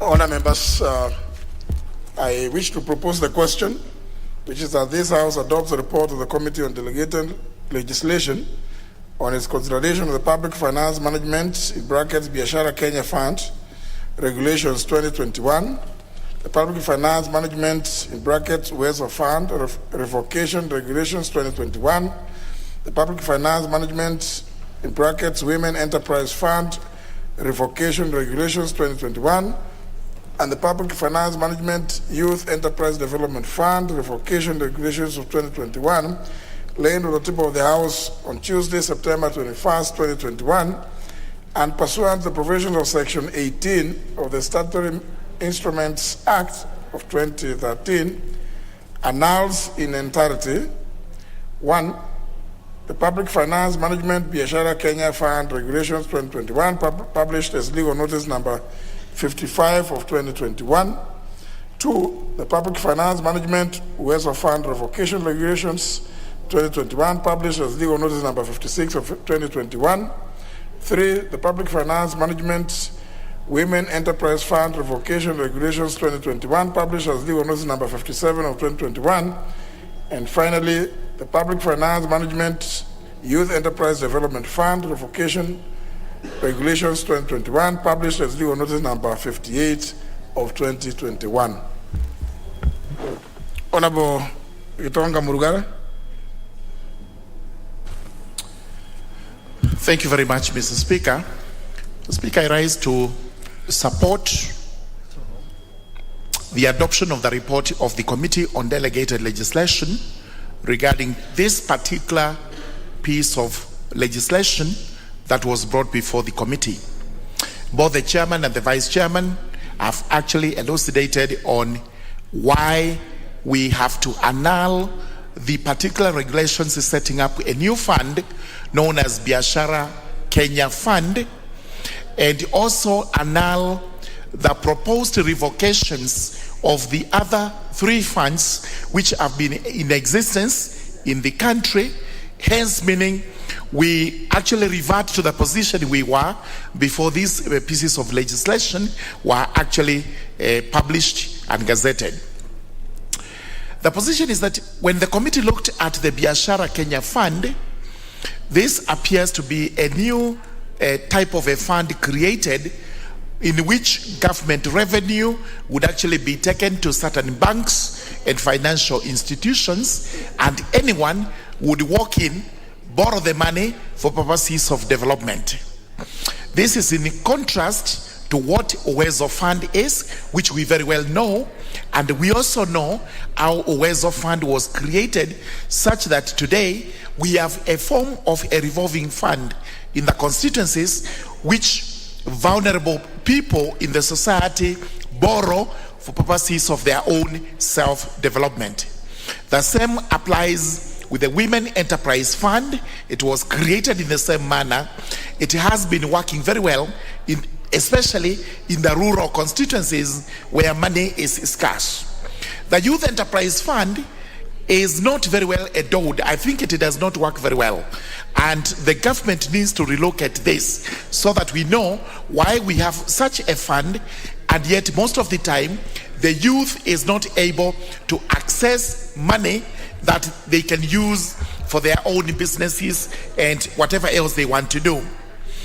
The Youth Enterprise Fund, the Women Enterprise Fund, and the Uwezo Fund are actually examples of how we can uplift standards of people who are down the ladder, the downtrodden, the hustlers down there, those who do not have the capacity to actually go into a bank and borrow money. They are able to be assessed in a manner that is lenient, in a manner that is friendly, to access funds for whatever development they want. This Biashara Fund, in essence, was actually introduction of the numerous, another of the numerous trickle-down effect way of lending, especially through banks, such that whoever had money, whoever had capacity, whoever qualified would go to the banks and draw money meant for the vulnerable for their own development. Having looked at this, and the reasons given in our report, it is clear that Biashara Fund may not be friendly to those people who are supposed to benefit from Uwezo Fund, from Women Enterprise Fund, and from the Youth Fund. This is one of the reasons that actually drove us to annul that piece of regulation and also annul the other proposed revocations so that we revert to the status quo which we have today, whereby we have the Uwezo Fund, we have the Women Enterprise Fund, and the Youth Fund, which we, as members of Parliament, have actually some control over, and which actually we ensure is disbursed in a manner similar to how we disburse CDF bursaries. With those remarks, I actually beg we support this report.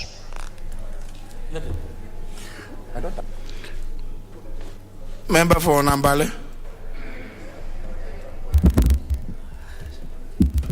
I'll pass, speakers. Yeah? I'll pass. Oh. Honorable Sankok. Honorable Speaker, I rise to oppose this motion by Honorable Kamket and his committee. Honorable Speaker, the chairman, I thought he was a bit egocentric and selfish in allowing Biashara Kenya Fund for the reason of maybe the committee being ignored by the CSS, or for the reason that the members of parliament will not be directly involved in disbursement of this fund. I thought, Honorable Speaker, what we should be looking at is the benefit of collapsing 4 funds into one fund for efficiency and to have a lean board that will save us the wage bill that we are now struggling at as a country. Honorable Speaker, I can tell you, Honorable Speaker, we have more than 300 state corporations and sagas, that is semi-autonomous government agencies in this country, Honorable Speaker. Each state corporation, each saga, Honorable Speaker, have a board of directors, 9 to 11, sometimes even more. You have the CEO and the Secretariat, Honorable Speaker. Honorable Speaker, if you calculate the amount of the remuneration to the boards, to the CEO, and to the staff, Honorable Speaker, of each state corporation, and sometimes the same saga is doing the same job that the other one is doing, Honorable Speaker, it is massive wastage of funds, Honorable Speaker. Honorable Speaker, you find the same Women Enterprise Fund, the Uwezo Fund, the Youth Enterprise Fund, Honorable Speaker, all of them targeting the same population and doing civic education at separate location, Honorable Speaker, and spending money for civic education. Honorable Speaker, I was a chairman of a state corporation called National Council for Persons with Disability. And there is the National Development Fund of Kenya, which does the same job as the National Council for Persons with Disability, but with 2 boards. The National Council for Persons with Disability even have another 2 boards, the Board of Trustees and Board of Directors, Honorable Speaker.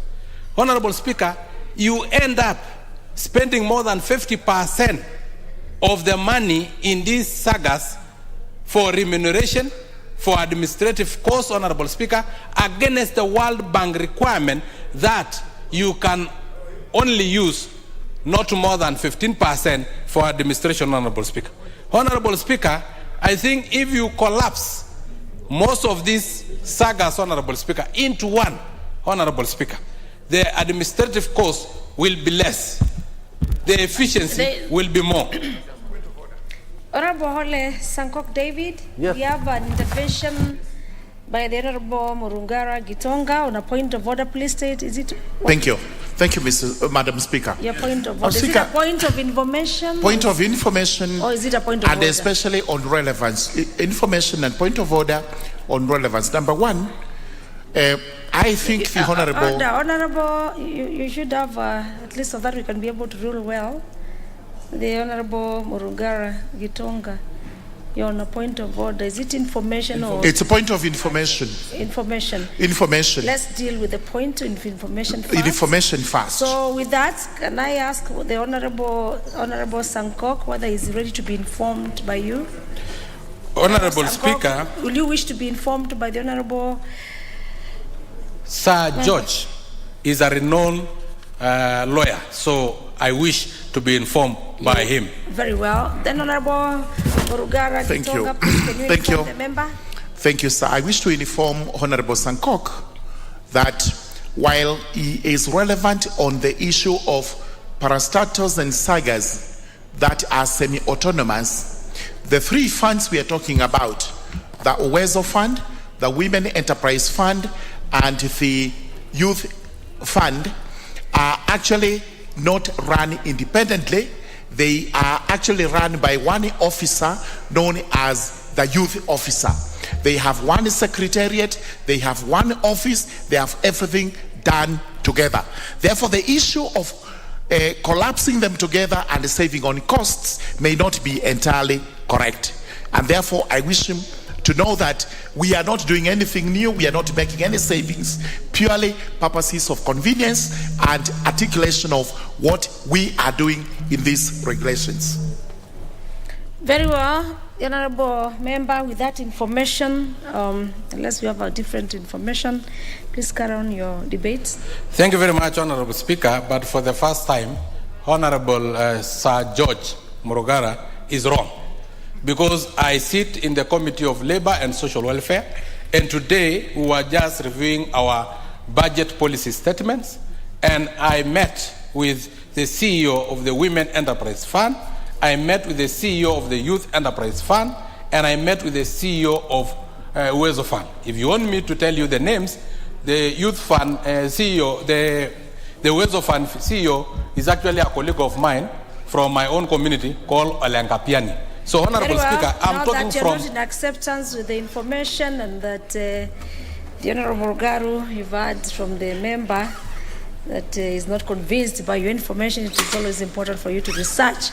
And the member, please carry on your debate. So, Honourable Speaker, before I was intelligently interrupted by my colleague, what I was saying is that if we collapse these sagas and make it one, because some of them do the same job.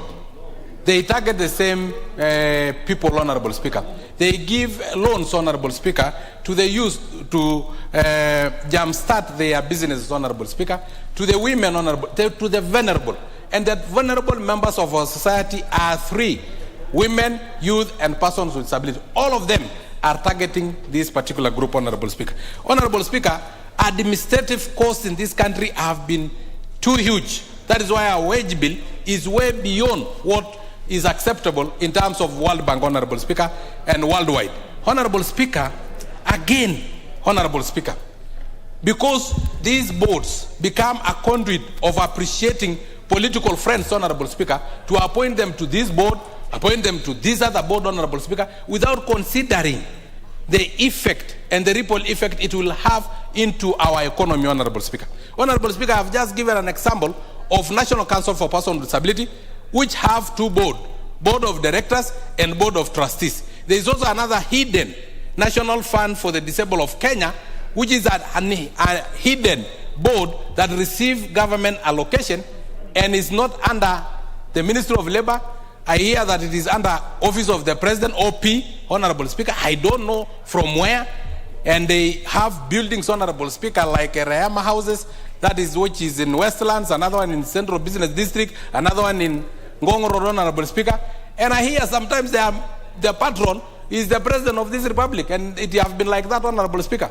And the board have been the who and who in this society, including the late Biwot, Honourable Speaker. So you can imagine some of these funds are just hidden so that political friends can be appreciated and can be compensated when they lose in election, Honourable Speaker. So, Honourable Speaker, for efficient purposes, I oppose this one and say that we should collapse as many as possible sagas and state corporations so that almost 5 billion is being used in administration, Honourable Speaker. While if we had put it in maybe mobile money transfer through public-private partnership, let's say even Safaricom or Airtel, Honourable Speaker, it will have cost 1%, less than 500 million, Honourable Speaker, to transfer this money to all the beneficiaries in this country, Honourable Speaker. But we are creating boards and board directors, Honourable Speaker, creating a huge source of eaters, a huge lump of potential eaters who eat the money that was intended to the beneficiary, Honourable Speaker. Lastly, Honourable Speaker, I can confirm without fear of contradiction that this is what we are discussing when we talk about the bottom-up economic model, Honourable Speaker. We want this money to go to the bottom of the economic pyramid, Honourable Speaker, so that it can assist the intended beneficiaries who are the lower people in our economic pyramid. But now it is benefiting board of directors who are political failures, who are at the apex of leadership, Honourable Speaker. Bottom up, is through this. I oppose. Very well. Remember, let me have the member for Navakolo, the Honorable Wangwe Geno.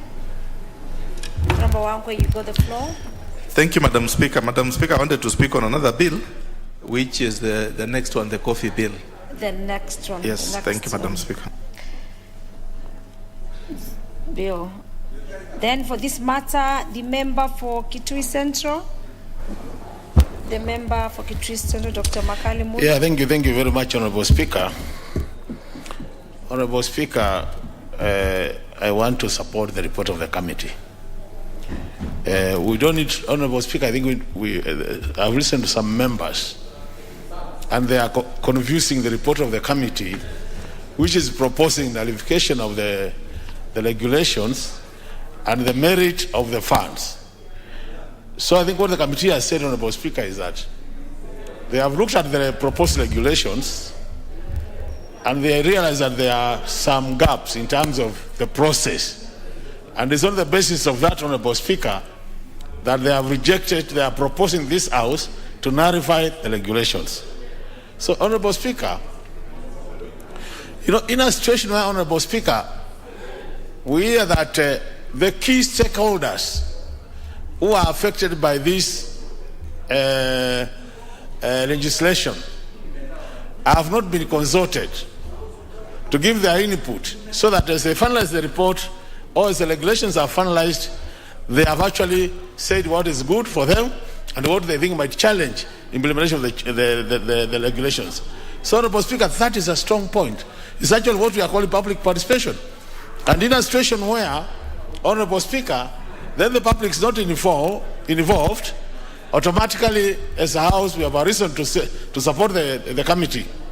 The other point, Honorable Speaker, is the issue where the chair of the committee has reported that members of parliament, they have been left out of the whole arrangement completely, not even as patrons, not the issue of oversight, and this is public money being sent out there, Honorable Speaker, so that Kenyans can improve their lives.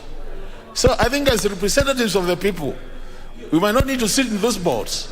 We might not need to be there day to day. But I think we have a big duty to ensure that, Honorable Speaker, that whatever is happening, we are actually aware and we can report to the rest of the Kenyans. And Honorable Speaker, that's why I'm saying, to me the whole issue of business, this Biashara Fund, was a very good idea. Very good idea. Because what we are doing, Honorable Speaker, we are bringing about 4 different funds into one, under one umbrella. And what does that do, Honorable Speaker? In a situation where we have 4 headquarters of those funds, we'll have one. In a situation where we have 4 CEOs, we'll have one. In a situation where we have several directors, they will be merged to be only one set of directors. And to some extent, Honorable Speaker, there is no way you can say in such a situation there's not going to be any saving. We know how much it costs to hire space in this city. I know the youth fund, they are actually at the Ronald House. Ronald House is not a government structure, it's a private structure. So even if you consider the rent being paid in that house alone, it's a huge saving. And if we are serious about bottom-up economics, then this is the time we said, merge these people, let this money reach Kenyans who are down there. But the challenges have been this, Honorable Speaker. And this is what we are saying to some extent, when people talk about bottom-up economics, they have to be very careful. These funds have been in this country for many years. These funds have been going direct to the local Mwananchi, but the Mwananchi has not been paying. So for me, the challenge is we want to give money to the Mwananchi without preparing them adequately through capacity building. So anybody who talks about bottom-up economics without capacity building, you are going to fail from the word go. That cannot be debatable. So the thing is, we need to prepare Kenyans for this. You know, Kenyans have this attitude that when you get government money, it is free money. So I don't have to pay, I don't have to do anything. But I think really seriously, this regulation is what I would urge the chair to do, Honorable Kamket, is please, Biashara Fund is brought to this country, sit down again with the Treasury, see how can we improve the regulations so that we give Kenyans chance to access these funds in a better way. But don't forget capacity building for those who are going to benefit before you release the money. Thank you, Honorable Speaker. Very well, and thank you, Honorable Makali Mulu, and of course for the very informed debate. And this one also brings us back to the point of concern by the Honorable Murugaru on relevance. Honorable members, for those who have just come in, we are on motion number 11 on the report on annulment of the Republic Finance Management, that is a Biashara Kenya Fund, the regulations 2021 and other related regulations. It's good for us to be able to debate from an informed point, and also let us also look at the issue of relevance of the report. Very well, let me have the member for Emurua Dikir. Thank you, Madam Speaker, for also allowing me this opportunity to make myself heard on this particular issue. Madam Speaker, I think the introduction of Uwezo Fund, the Biashara Fund, the Women Enterprise Fund, the Youth Enterprise Fund, Madam Speaker, was specifically meant to look at how our youths can access funds, not through very stringent means, but through means that, of course, obviously, they would be able to access this money without necessarily having so many things which banks normally ask for.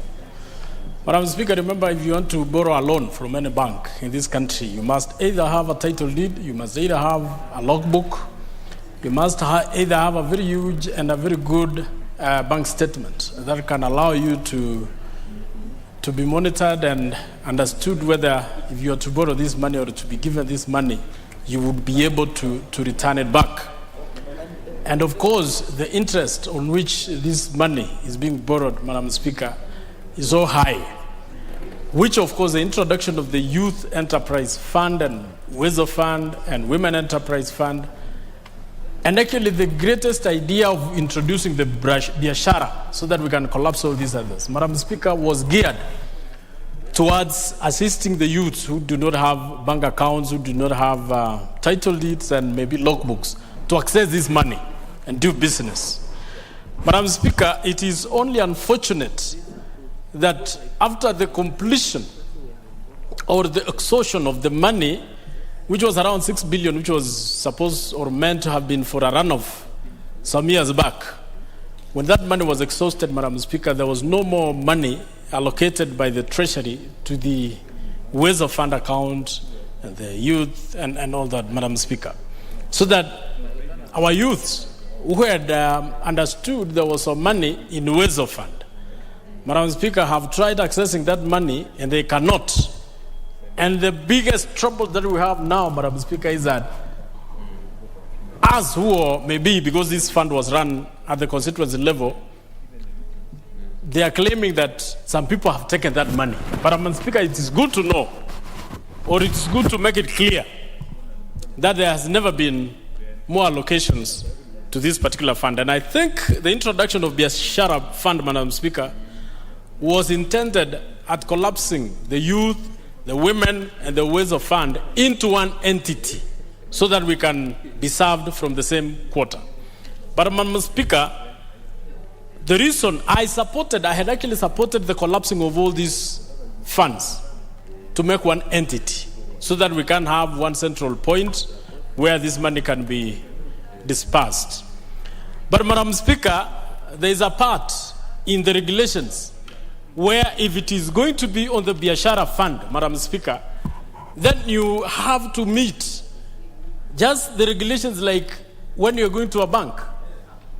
The introduction of these regulations, Madam Speaker, that if a youth wants to get money, then he has to have a title deed, then he has to have a logbook, then he has to have a very good bank statement. Madam Speaker, then we are reverting back to the bank issues. So the reason why myself, I support the annulments of these particular regulations is not that we do not want to collapse these funds or these many funds, but the introduction of the fact that you must have particular documents to be allowed to access this money. Then we are reverting back to the banks. Madam Speaker, I support the committee, and I would wish other committees, other than even the committee on delegated, and even the same committee on delegated, be looking at the regulations which are introduced by other arms of government. Remember, there were regulations which were introduced by the Ministry of Education on opening of new schools.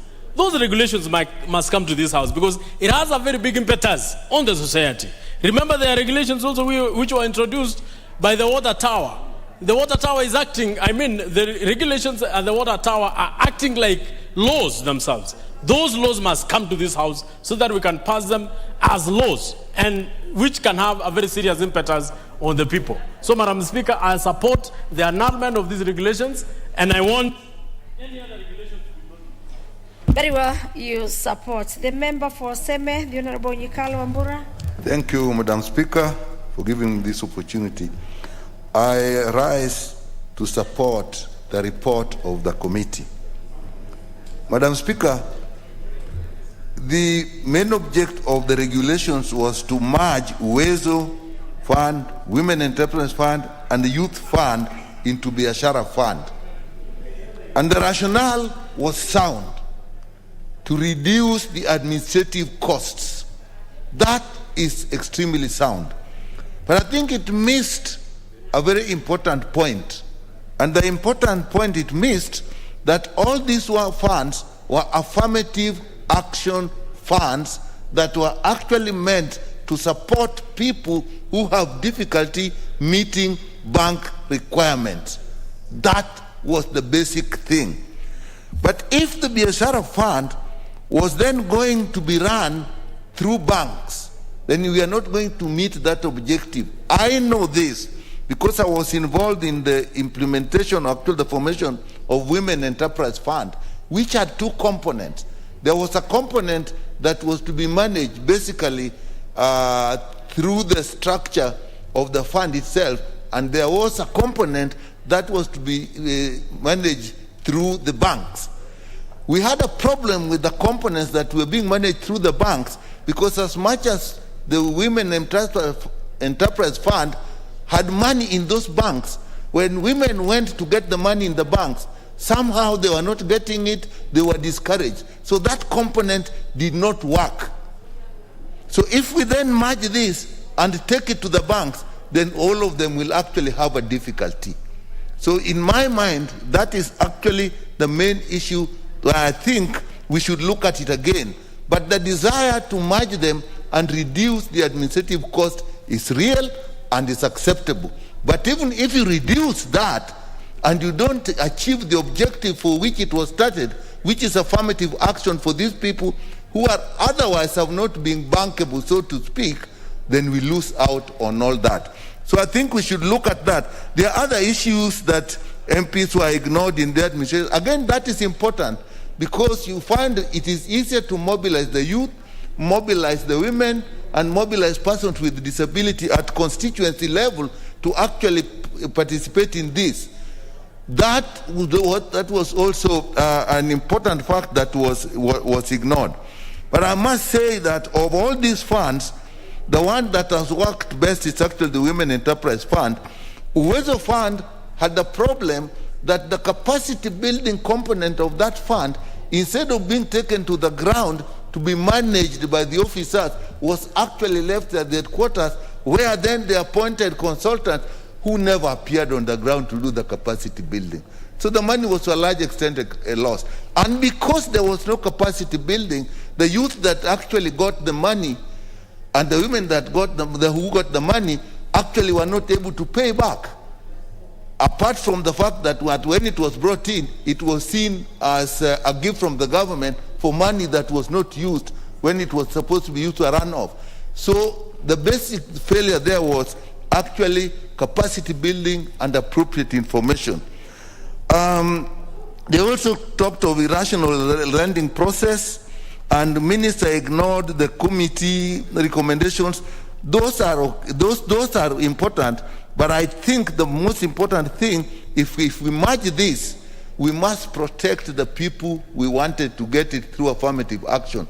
And we must look at how that, if we put it Biashara Fund and it goes through the bank, how the people will be protected by the requirements of the banks that are always prohibitive. With that, I actually support the committee recommendations and the committee motion on this. But we must look back and see how we can make these three funds work, because they are of enormous potential in empowering people on the ground. Thank you, Madam Speaker. Very well. The member for Mathare, Honorable Lodge Tom.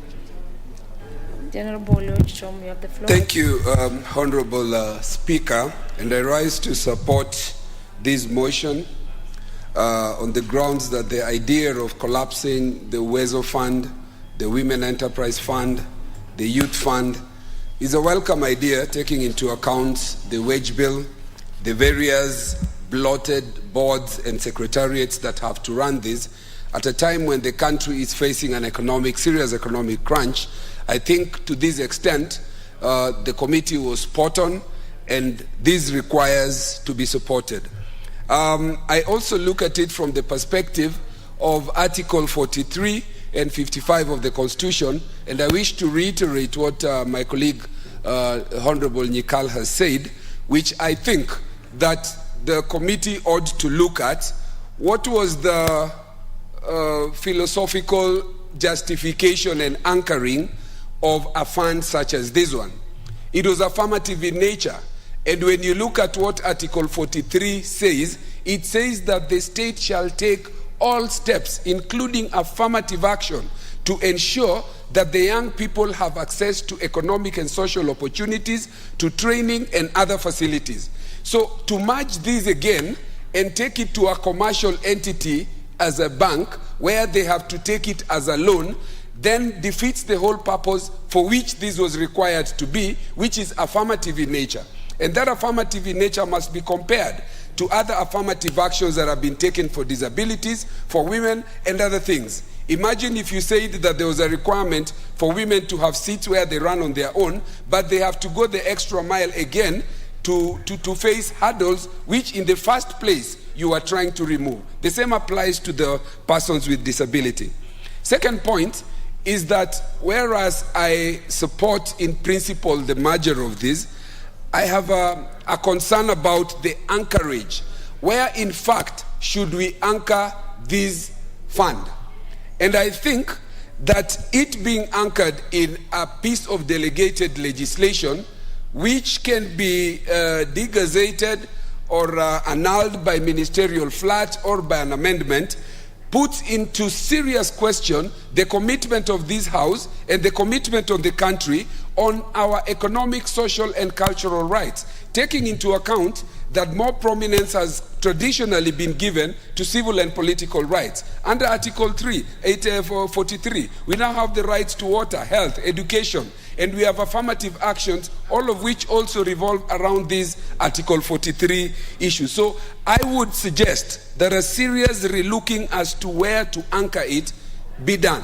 And this calls for a radical relook and possibly consider anchoring this either in statute or a constitution. The third point is the question of the 2.5 billion set aside, and which I support. But then again, let's look at the discretion that this places on the minister and compare it with other funds that we have. CDF, a similar amount of money, but we never get to realize in any budget the total allocation per every financial year. This is left to the discretion of the minister. Look at the political parties fund, the whatever, 0.25% or whatever it is that figure is.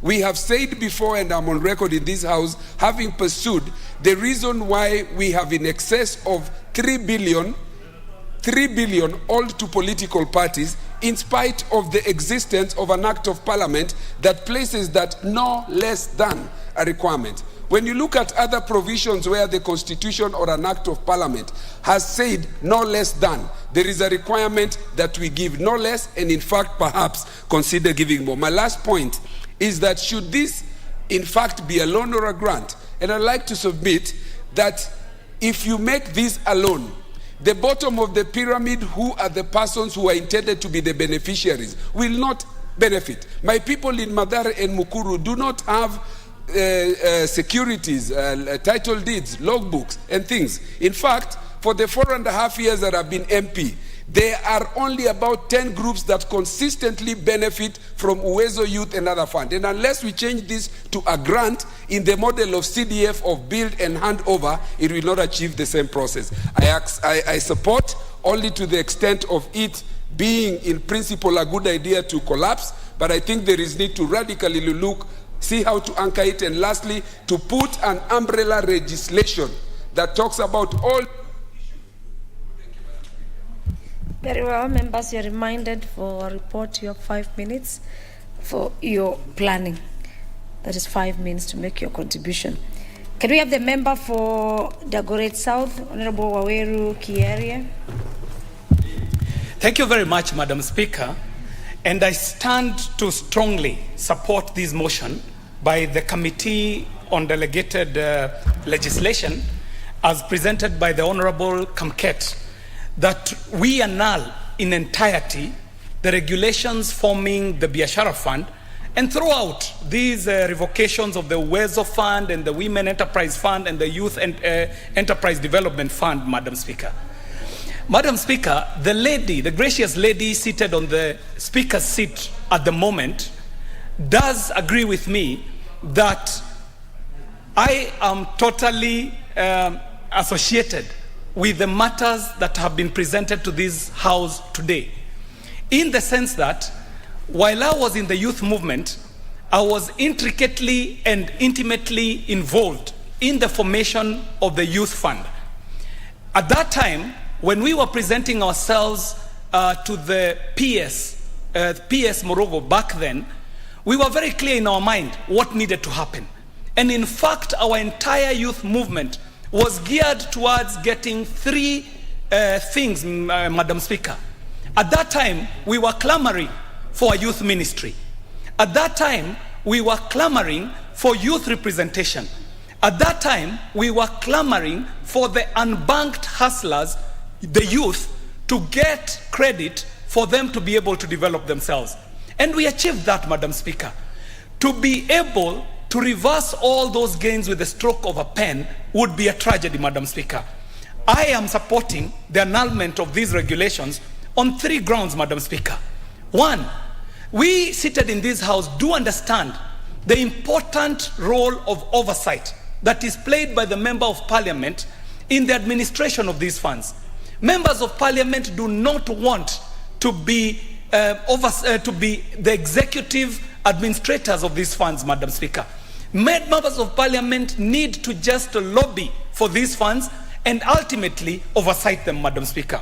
Secondly, Madam Speaker, I do support the annulment of these regulations because the core reason why we needed to get a youth fund in the formation that it is was because we knew that there are people who cannot be able to access credit because of their backgrounds, Madam Speaker.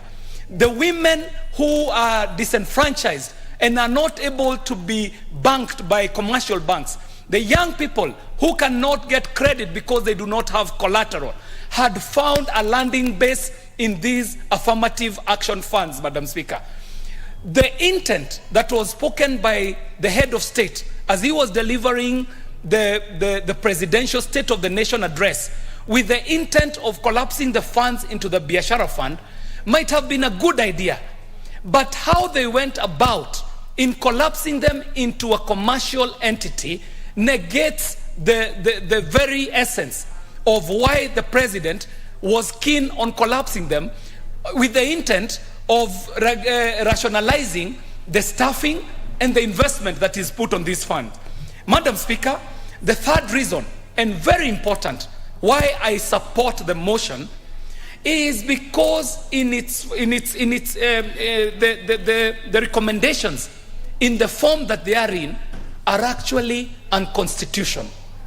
Madam Speaker, the Constitution requires that we do sufficient public participation before we pass anything for this country, Madam Speaker. On that count alone, Madam Speaker, the regulations do not stand the test of constitutionality. So, Madam Speaker, the long and short of it is that the intent might have been right in collapsing the 3 funds into one administrative unit. However, our people will stand to lose in a big way if we go about the business in the way that it has been proposed. So, Madam Speaker, I do support the annulment in entirety of these regulations and the formation of Biashara Fund as proposed by these regulations. Thank you very much, Madam Speaker. Very well. As you did say that the lady seated at the speaker's seat or the speaker, it is indeed, it is me. But how will I confirm that we were in the youth movement together? Very well, I confirm that we were there. The Honourable Member for Kwanza, the Honourable Wanyonyi Kevin, you got the floor. Madam Speaker, thank you very much for the opportunity. I heard the presentation of this, and I want to agree that I think that is the right thing to do. One, and it's very interesting, it happens in the other committees, Madam Speaker, when you ask the actual question, a relevant question, some of these executives cannot answer. And no wonder the chairman, the way he was presenting was that actually when they were asking questions, the CAs who are there, they couldn't, they ignored, because they have no answer. So I think I want to agree with what you have done, and I want to agree because, first of all, the Weso Fund, Youth Enterprise and Women Enterprise, the Weso Fund and the Women Enterprise and Youth Enterprises, these are things that actually oversighted by the members of parliament. We know where we are, we know how these people work, and for you to come up from nowhere, from the armchair and come and say, now we do that and collapse that and have it into whatever Biashara funds, whatever it is. Again, putting conditions that the youth cannot. The youth of this country, that's why I'm having a lot of problems with the youth, because they cannot. But you see, as it is Weso Fund, all you need is to have a certificate of the group of the youth that have come together with one common agenda, and you get the funds. And it's paid back without a problem. Same thing with the women. Same thing with the other youth enterprise funds. So therefore, I want to agree with the committee, and I think this nullification is quite good. And for example, you tell me, why are they doing this? I can tell you from the back of my mind is because they know members of parliament are involved. And so they don't want them to be involved. That's why and there's no reason. And by the way, I'm told from what the presentation and the presenters have said, there was no public participation. So how do you do that nullification of this and collapse it into whatever enterprise it is? Again, you do that, I'm sure the conditions will be so difficult for women and the youth to be able, for example, you want to do some project, even just a simple project of making bricks, for example, they will need you to have a title deed for the same. Where would the youth, there are no title deeds, it's not there. And so therefore, I want to agree with the committee, and I think you did something good. Don't even go ahead. I think don't take it seriously, because the people who came to before you don't know what is happening out there. They are here 100% of their time. So they don't know what they are doing. And I think I want to therefore say that because collapsing, of course, will mean reducing jobs. Some of the youth actually, that's one way of actually looking for the jobs. I know of the youth that have come together in my area, and what the chairman has done masters, because there's nothing else, there are no jobs, and they're doing a very good job. So therefore, I think I want to support the committee, and I think let's do other business and forget about their presentation, because they have they can't even pass the test of the day. Thank you very much, and I support the committee. Yeah, very well. The member for Kiharu, the Honorable Nyoro Dindi. You have the floor. Thank you very much, Madam Speaker, for this opportunity. And I rise to support the committee because, Madam Speaker, if you look at the status quo currently, where especially the three funds operate independently, that is the Women Enterprise Fund, the Uwezo Fund, and the Youth Fund. Madam Speaker, if you look at the three singularly, Women Enterprise Fund is the most efficient. And I think amalgamating the three would be infiltrating inefficiencies into the funds that are already efficient.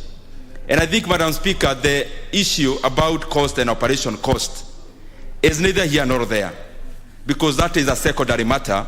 The primary matter, insofar as the three funds are concerned, is on the lending money to the vulnerable, and especially the categories that are targeted by the three funds. And therefore, Madam Speaker, I support the committee that these funds should operate as they do, independently, and we try to bring about efficiencies into those that are not as efficient. Madam Speaker, also, amalgamating and taking the functions into private banks, Madam Speaker, is swamping and taking these monies into swamps. Madam Speaker, because the people who are targeted by these funds are people who hitherto are unbankable, and people who banks ordinarily would never touch or lend money to. And therefore, Madam Speaker, the way we operate and the way they operate is much better, and especially if we can do some regulations insofar as increasing efficiencies and funding is concerned. But I want to speak on a more broader matter, because, Madam Speaker, these funds operate in the space of finance, and they operate in the space of giving credit and especially to groups. Number one, we need to give much more independence to these funds so that they do not concentrate majority of the resources into groups, because, Madam Speaker, it is very hard, and especially in a group setup, to find people who are homogeneous, people who are thinking the same, and therefore when they are given money, they are likely to allocate these resources in a manner that is in tandem with all of them. And therefore we need to encourage individual borrowing and individual lending by these funds, because it is much more efficient, it is much more versatile. And when we talk about finance and lending, Madam Speaker, we need to look at this matter broadly, and especially even specifically by giving these three funds even more weight and more role. Because in Kenya, we in many cases rely on the traditional sources of finance. That is, you go to the bank, you get credit. You go to Women Enterprise Fund, and especially when you can show the ability to pay, you are given credit. But we need to explore and even give these three funds the ability to be versatile, to be able to explore something called private equity. Madam Speaker, across the world, another big source of finance is private equity, where monies are invested in going concerns, and the funds or the people who avail the money, they are given stakes in these enterprises. The other one is VC, Madam Speaker. VC that gives money, and especially to ideas, incubating ideas into becoming real businesses. Madam Speaker, I say so because the economy of the world is gravitating towards modernity, and we cannot afford to remain in the slumberland of the yesteryear's businesses and yesteryear's modes of finance. Madam Speaker, majority of the big companies in the world actually got their money from VC, from PE, and not necessarily in the traditional manner of getting finance. If you go to a country like Nigeria, Madam Speaker, by drawing into those kinds of finance, there are like three unicorns. That is startups that are valued more than $1 billion. Startups that are valued more than Tier 1 banks in Kenya, Madam Speaker.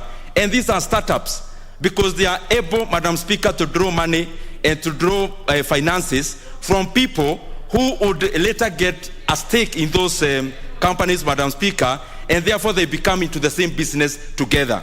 As I wind up, Madam Speaker, if you look at even the big companies in the US currently, and especially the big tech, Madam Speaker, they started as ideas. But within that idea setup, they got people who... Very well. As usual, members have already communicated and said that you need to plan for your 5 minutes. The member for Masinga, the Honorable Mwali Mbidi, you have the floor. Thank you, Madam Speaker. I rise to support the committee for the findings that they found that it was not possible to amalgamate these funds together and put them in the Biashara Bank. The reason being that if I look at my constituency, the ladies that sell tomatoes and the vegetables, they have no bank accounts, and they borrow this money, and straight away they run to the market to buy their products so that they can be able to sell. But if you put them in a bank, the bureaucracy in the banks are the ones we know, that you are told to bring registration certificates, you are told to bring practicing certificates and licenses, and those people who were meant to benefit from these funds do not have those things. So we will have killed the whole idea that was meant to help that mama mboga who is selling those vegetables in the kiosks and in the markets. So I think we are going back to maybe where we came from, because looking at the idea is that those who came up with the idea of forming those funds must have found that there is a gap that is being left of some people. There is a group of people who are unbankable and are not be able to access finances because they have no security, no identity, no certificates, nothing. But they are Kenyans who need to be grown up, especially so that they can have something to educate their children, to have something to eat in their homes. And therefore that idea was a very good idea. But if we take it back again to the banks, then we will have killed them and they will have nothing to do. Even the markets that were built by the CDF initially will have to be closed because those women rely on these funds.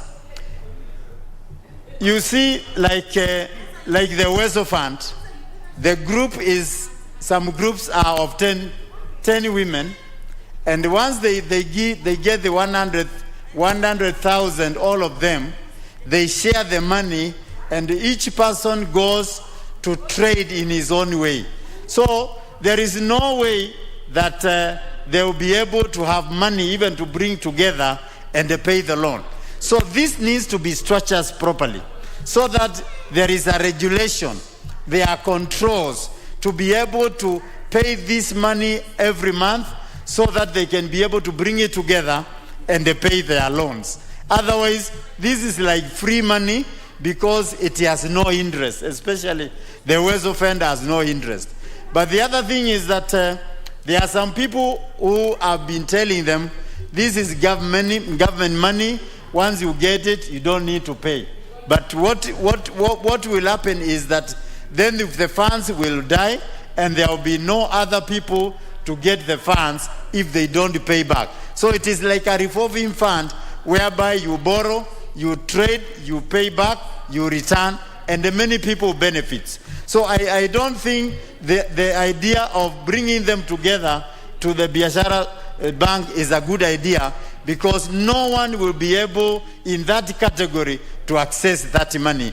If we ourselves, who are even working, you are unable to fulfill all those conditions in the bank, and you miss one item, and they tell you your loan has been declined. So I support the committee that we do not need to bring them together. Thank you, Madam Speaker. Very well. The member for Kitutu Saba, you're on a point of order. You're The member for Kitutu, Masab. You want to speak to the same, or you are on a point of... No, Madam Speaker, I wanted to speak to the same. Oh, you wanted to speak to the same? Yes. Please have the floor. Thank you. Because you have both. You had the request, which you would, and also you had an intervention. So we give you on the point of request, based on the request. Very well. Carry on. Thank you, Madam Speaker. I stand to support the committee in their findings that we should not consolidate this Oweso Fund, Women Fund, to Biashara Bank. Honorable Speaker, to start with, it is crystal clear that really to access financial credit from these financial institutions like the banks, there are several conditions that will be required to be met so that you are able to access that facility. And in fact, Madam Speaker, it is very difficult, even for people who are working or people who are on payroll, to be able to access this facility. To start with, you will require to have what we call security or collateral security to enable you to access this credit facility from the bank. Therefore, Madam Speaker, to actually consolidate the Oweso Fund and this Women Fund and the other to a financial institution, indeed, shows that if we do that, then majority of Kenyans, majority of those who are earning, who are doing businesses like the mamambogas, like the border guys, like even the guys who do taxi businesses, those people of the lowest cadre, it will be very difficult for them to get these facilities. Because, Madam Speaker, Oweso Fund is actually people coming together, and not necessarily those who have, this kind of securities that we have talked about. And once they are in a group and they are maybe registered, it becomes very easy for them to access money from the Oweso Fund. And as a result, they keep on rotating the money they receive in the small businesses that they will do, and gradually they would be able to grow.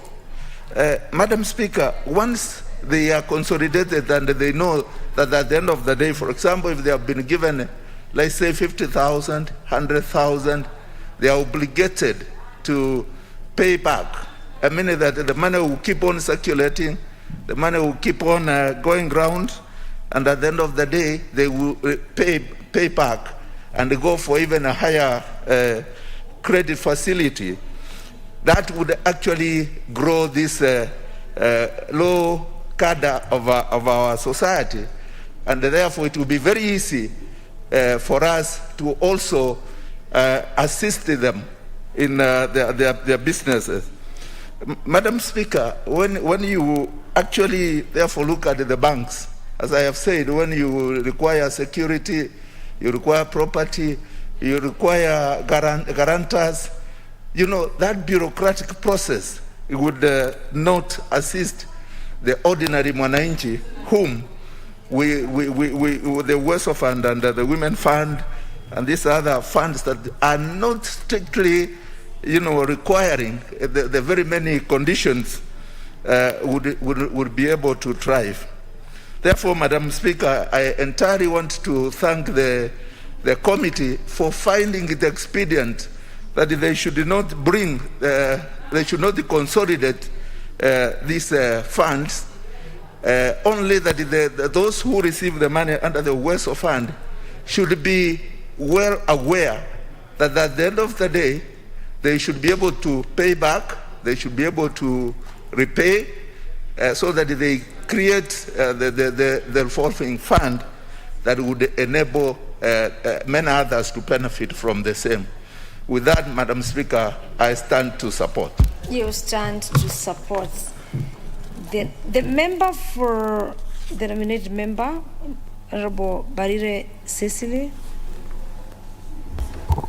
You have the floor. Thank you, Madam Speaker. Madam Speaker, I do rise to support this report by the Committee on Delegated Legislation. And being a member of that committee, let me appreciate the hard work that takes place in that committee behind the scenes, that is in the meeting rooms, the boardrooms. I must say that it's a committee that is led by very hard-working leadership, and a committee that is very cohesive across party divides. We've been able to do so much since I joined that committee last year, and so I really would like to support what it is they have done, especially in relation to these regulations of forming the Biashara Fund, and say that we as a committee have come with this decision because we realize that amalgamating all these funds into one major fund, and then it is managed through commercial banks, Madam Speaker, was only going to create the bureaucracy we were running away from the word go when the funds were created. Madam Speaker, we know commercial banks want to make a profit. And so the minute you get these funds through commercial banks, they'll create bureaucracy, they'll start asking for collateral, they'll make it very difficult, and especially with women, I can tell you out of experience back in Embu and in Ronyenjes, where I was MP for 10 years, women don't have time to go to banking halls for paperwork. They want an easy fund that they can access and that doesn't have a lot of bureaucracy and a lot of qualifications by the time you have the money on the table. And definitely it makes the fund very expensive. Madam Speaker, personally, I'm doing this from the knowledge that the first time the Women Enterprise Fund was formed, even before it became a formal Women Enterprise Fund, the women of this house then, I remember Honorable Millie will agree with me, we visited the then president of this country, President Mwai Kibaki, led by the chair of the Kenya Women Parliamentary Association, Honorable Betty Tet. And it is in that meeting that we told him, Your Excellency, we need to create some credit facility for women so that they can borrow and they can be able to access it without much bureaucracy, and that it is cheap and accessible. And I remember in the subsequent budget, that is when the Women Enterprise Fund was formed, later followed by a Youth Enterprise Fund, and then under Jubilee we got to Wezo Fund. And I think it is important we do not lose the original purpose for which these funds were formed. If anything, I am only too excited that going forward, under the bottom-up economic model that we, on the hustler side of the political divide, are aligned to, that we are able to use even much more money to reach the mama mboga, to reach the boda boda, to reach the kinyozi boy, to reach every single sector in the country, so that we can be able to, first of all, build the economy right from the bottom, empower the people right at the bottom, expand the tax bracket so that we are able to tax more people for less, and that way we can build the economy knowing that we are not in a very good place presently. So I really want to support the report and ask the government technocrats to avoid coming up with the very unrealistic and unpopular proposals that are not actually responding to the needs of the wananchi. And I think this particular proposal was certainly not responding to the needs of the people at the grassroots. It was instead some few technocrats who just thought, let's amalgamate this for this or the other reason. And I think going forward, we really need to look at that. And also say that the Women Enterprise Fund, the biggest, is one of the biggest funds in the country presently.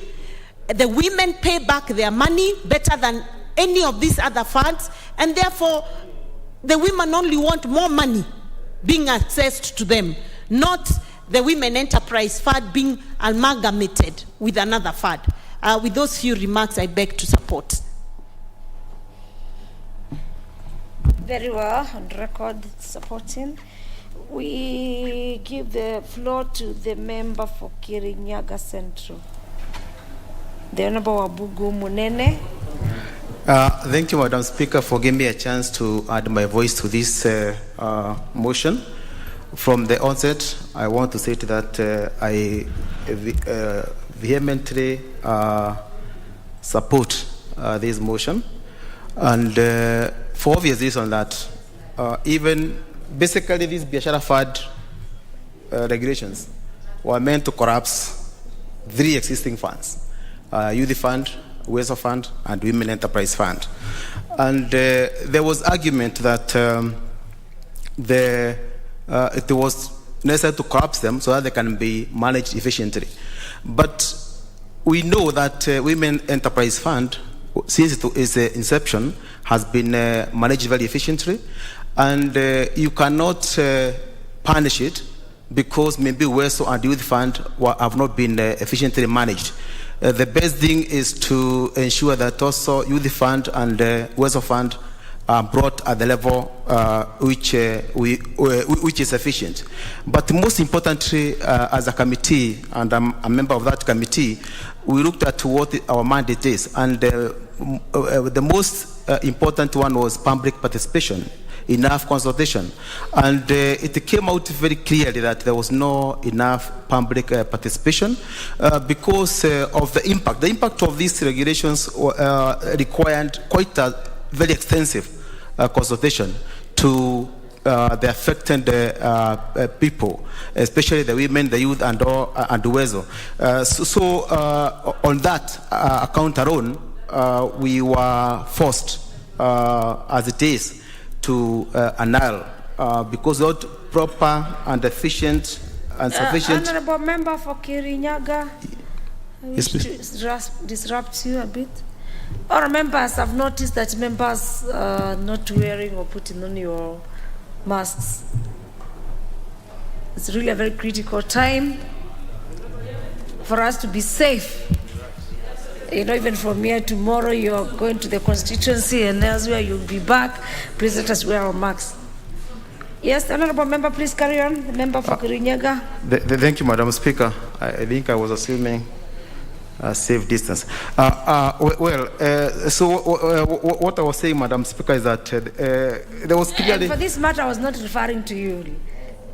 I was not referring to you only. I understand. It is for the members. I'm guided. Madam Speaker, thank you. Without enough or sufficient public participation, the committee did not have any option than to annul these regulations. And also, there was no impact, regulatory impact assessment, which is a requirement. And it's obvious that these regulations were to have huge impact, both cost-wise and impact also on both the Women Fund, Wealth Fund, and also Youth Fund. And without that report also, the law is very clear. We need to annul, and that is the decision which the committee reached. Also, what came out very clearly also is that these regulations were coming up with the intermediary financial institutions, where they were providing that this fund can be dispersed through other financial intermediaries. And it was very interesting to see the kind of interest which the intermediaries were to get this money from the fund, and how much they were to make, and also how much they were to give. And bringing these all funds together was to making a very monolithic and huge financial institutions, which I think is not the intention, or it is not the intention of the existing arrangements, because these funds are supposed to reach very easily to the consumers. And Madam Speaker, there was also an issue of these regulations were coming up with with creating some offenses without corresponding penalties. Which is also offend the law. So it's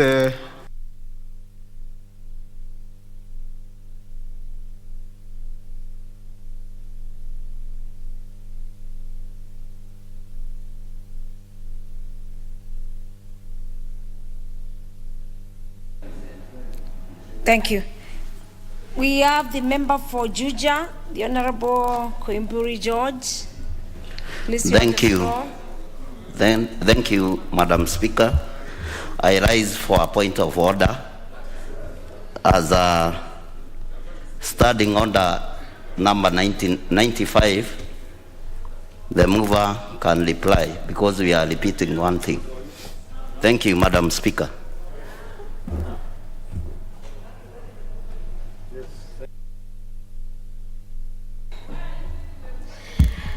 But the member for Juja constituency is right to stand on standing order number 95 to call upon the mover to reply.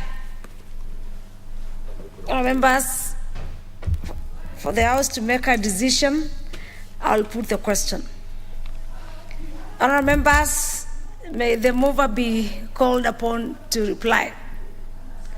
As many as of this opinion say aye. Aye. And as many as of a contrary opinion say nay. Nay. The ayes have it.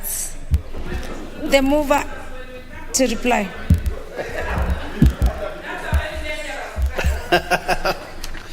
Madam Speaker, thank you very much. Madam Speaker, I want to appreciate the honourable members who have overwhelmingly supported the report of the committee in terms of annulment of the Biashara Kenya Fund regulations. Madam Speaker, I appreciate all the members, even the only one who opposed, the Honourable Sankok, who opposed, although without enough knowledge of the report. Madam Speaker, I have taken note of all the matters raised by honourable members as they supported the report and the annulment of the regulations. Do I hear some noise? Because I can't see anything on intervention. Please, members, let us follow the procedures of the House. Yes? And Madam Speaker, therefore, I want to say, Madam Speaker, that if the system not working, Honourable Millie Odhiambo, I can hear some noise from you. Yes, but can you put your card on intervention, please? Can you move to another chip? The Honourable Speaker is at liberty to ignore some noises. Yes, please, Honourable Kamket, please carry on. Yeah, if it is noise, Honourable Speaker, you are at liberty to ignore. So,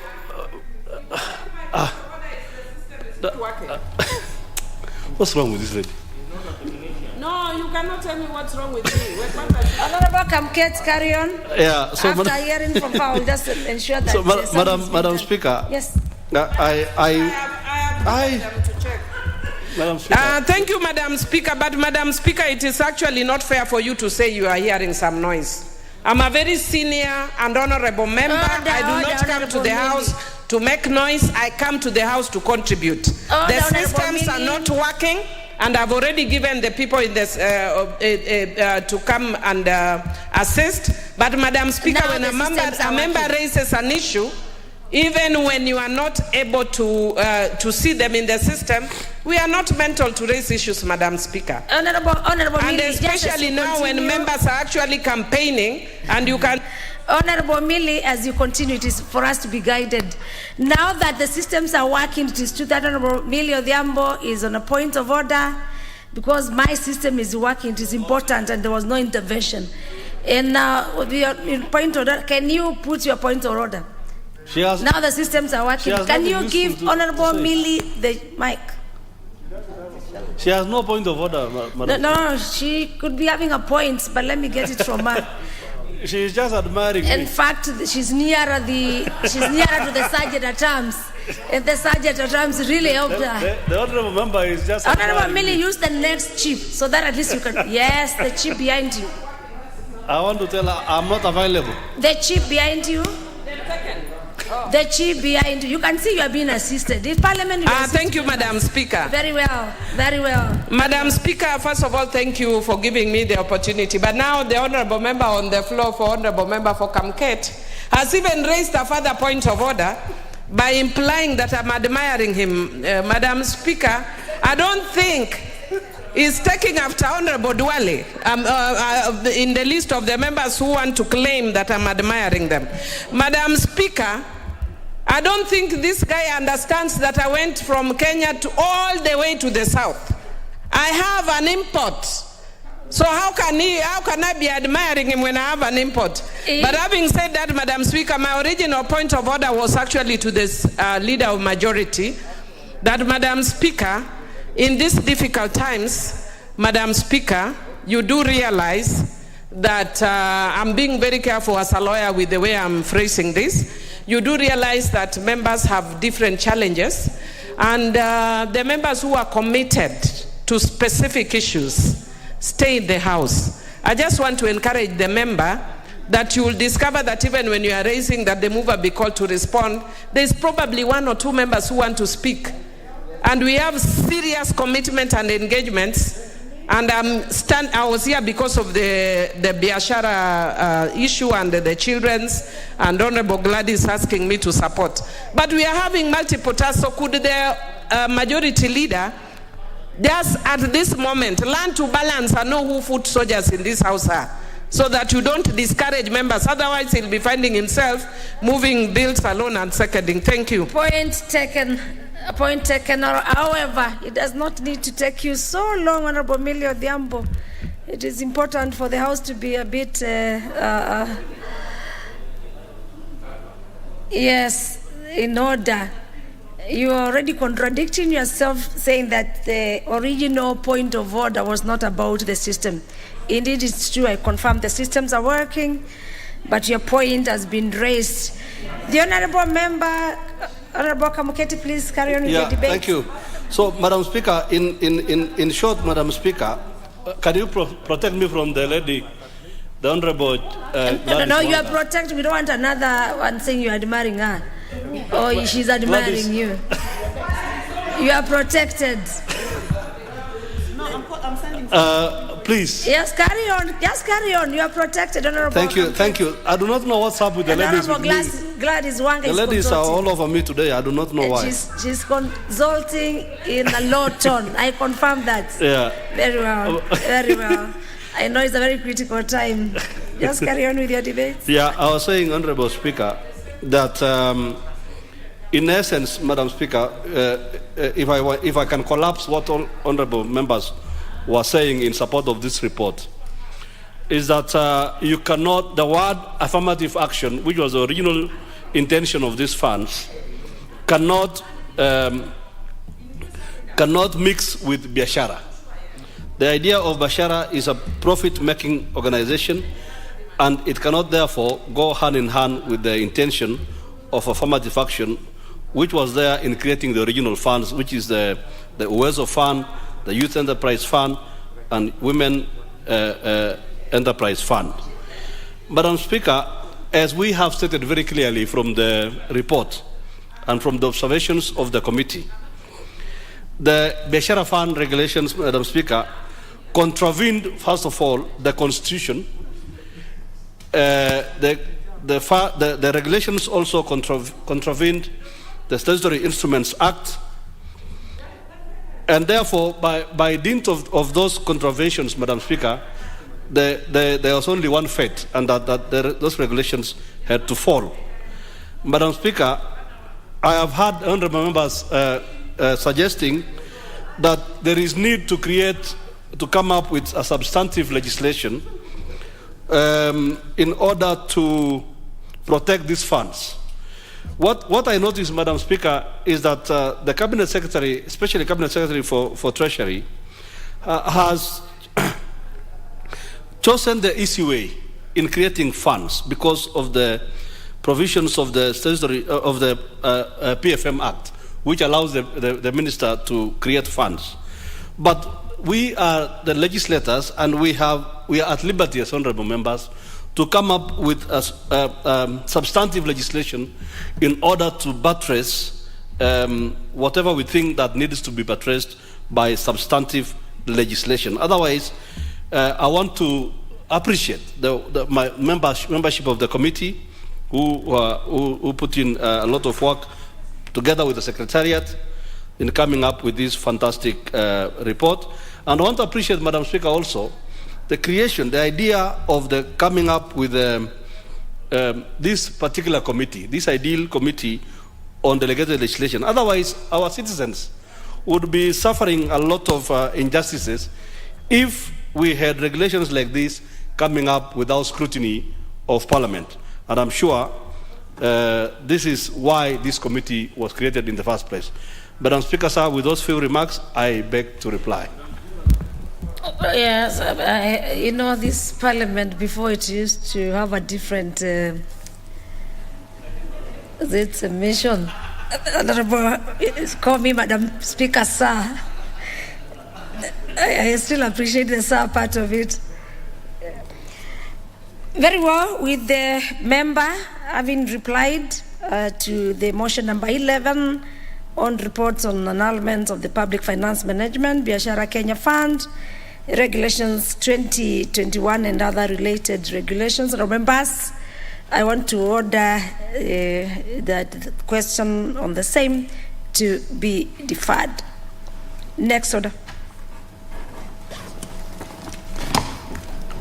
Order number 12, motion. Report on annulment of the crops, fiber crops, regulations 2020. Can we have the chairperson committee on delegated legislation to move the report on motion number 12? Thank you. Yes, thank you, Madam Speaker. Madam Speaker, sir, Madam Speaker, sorry. My apologies. I know where Madam you come. Speaker. Yeah, that's why we. Madam Speaker, my that's apologies. That's why we need the men to appreciate women. But as I said before, when you call me Madam Speaker, sir, I still appreciate the sir. Thank you very much. I beg to move that this House adopts the report of the Committee on Delegated Legislation on its consideration of the crops, fiber crops regulations 2020 laid on the table of the House on Tuesday, November 17, 2020, and pursuant to the provisions of Section 18 of the Statutory Instruments Act 2013 and Standing Order number 210-4B, annuls in entirety the Crops Fiber Crops Regulation 2020, published as legal notice number 120 of 2020. Madam Speaker, at the risk of being branded an annulment committee, this is another report calling for annulment of these regulations. The Cabinet Secretary, Madam Speaker, for Agriculture, Livestock, Fisheries and Cooperatives in consultation with the Agriculture and Food Authority, published these regulations via legal notice number 120 on the 18th of July 2020. The regulations were submitted to the House and tabled and subsequently referred to the Committee on Delegated Legislation.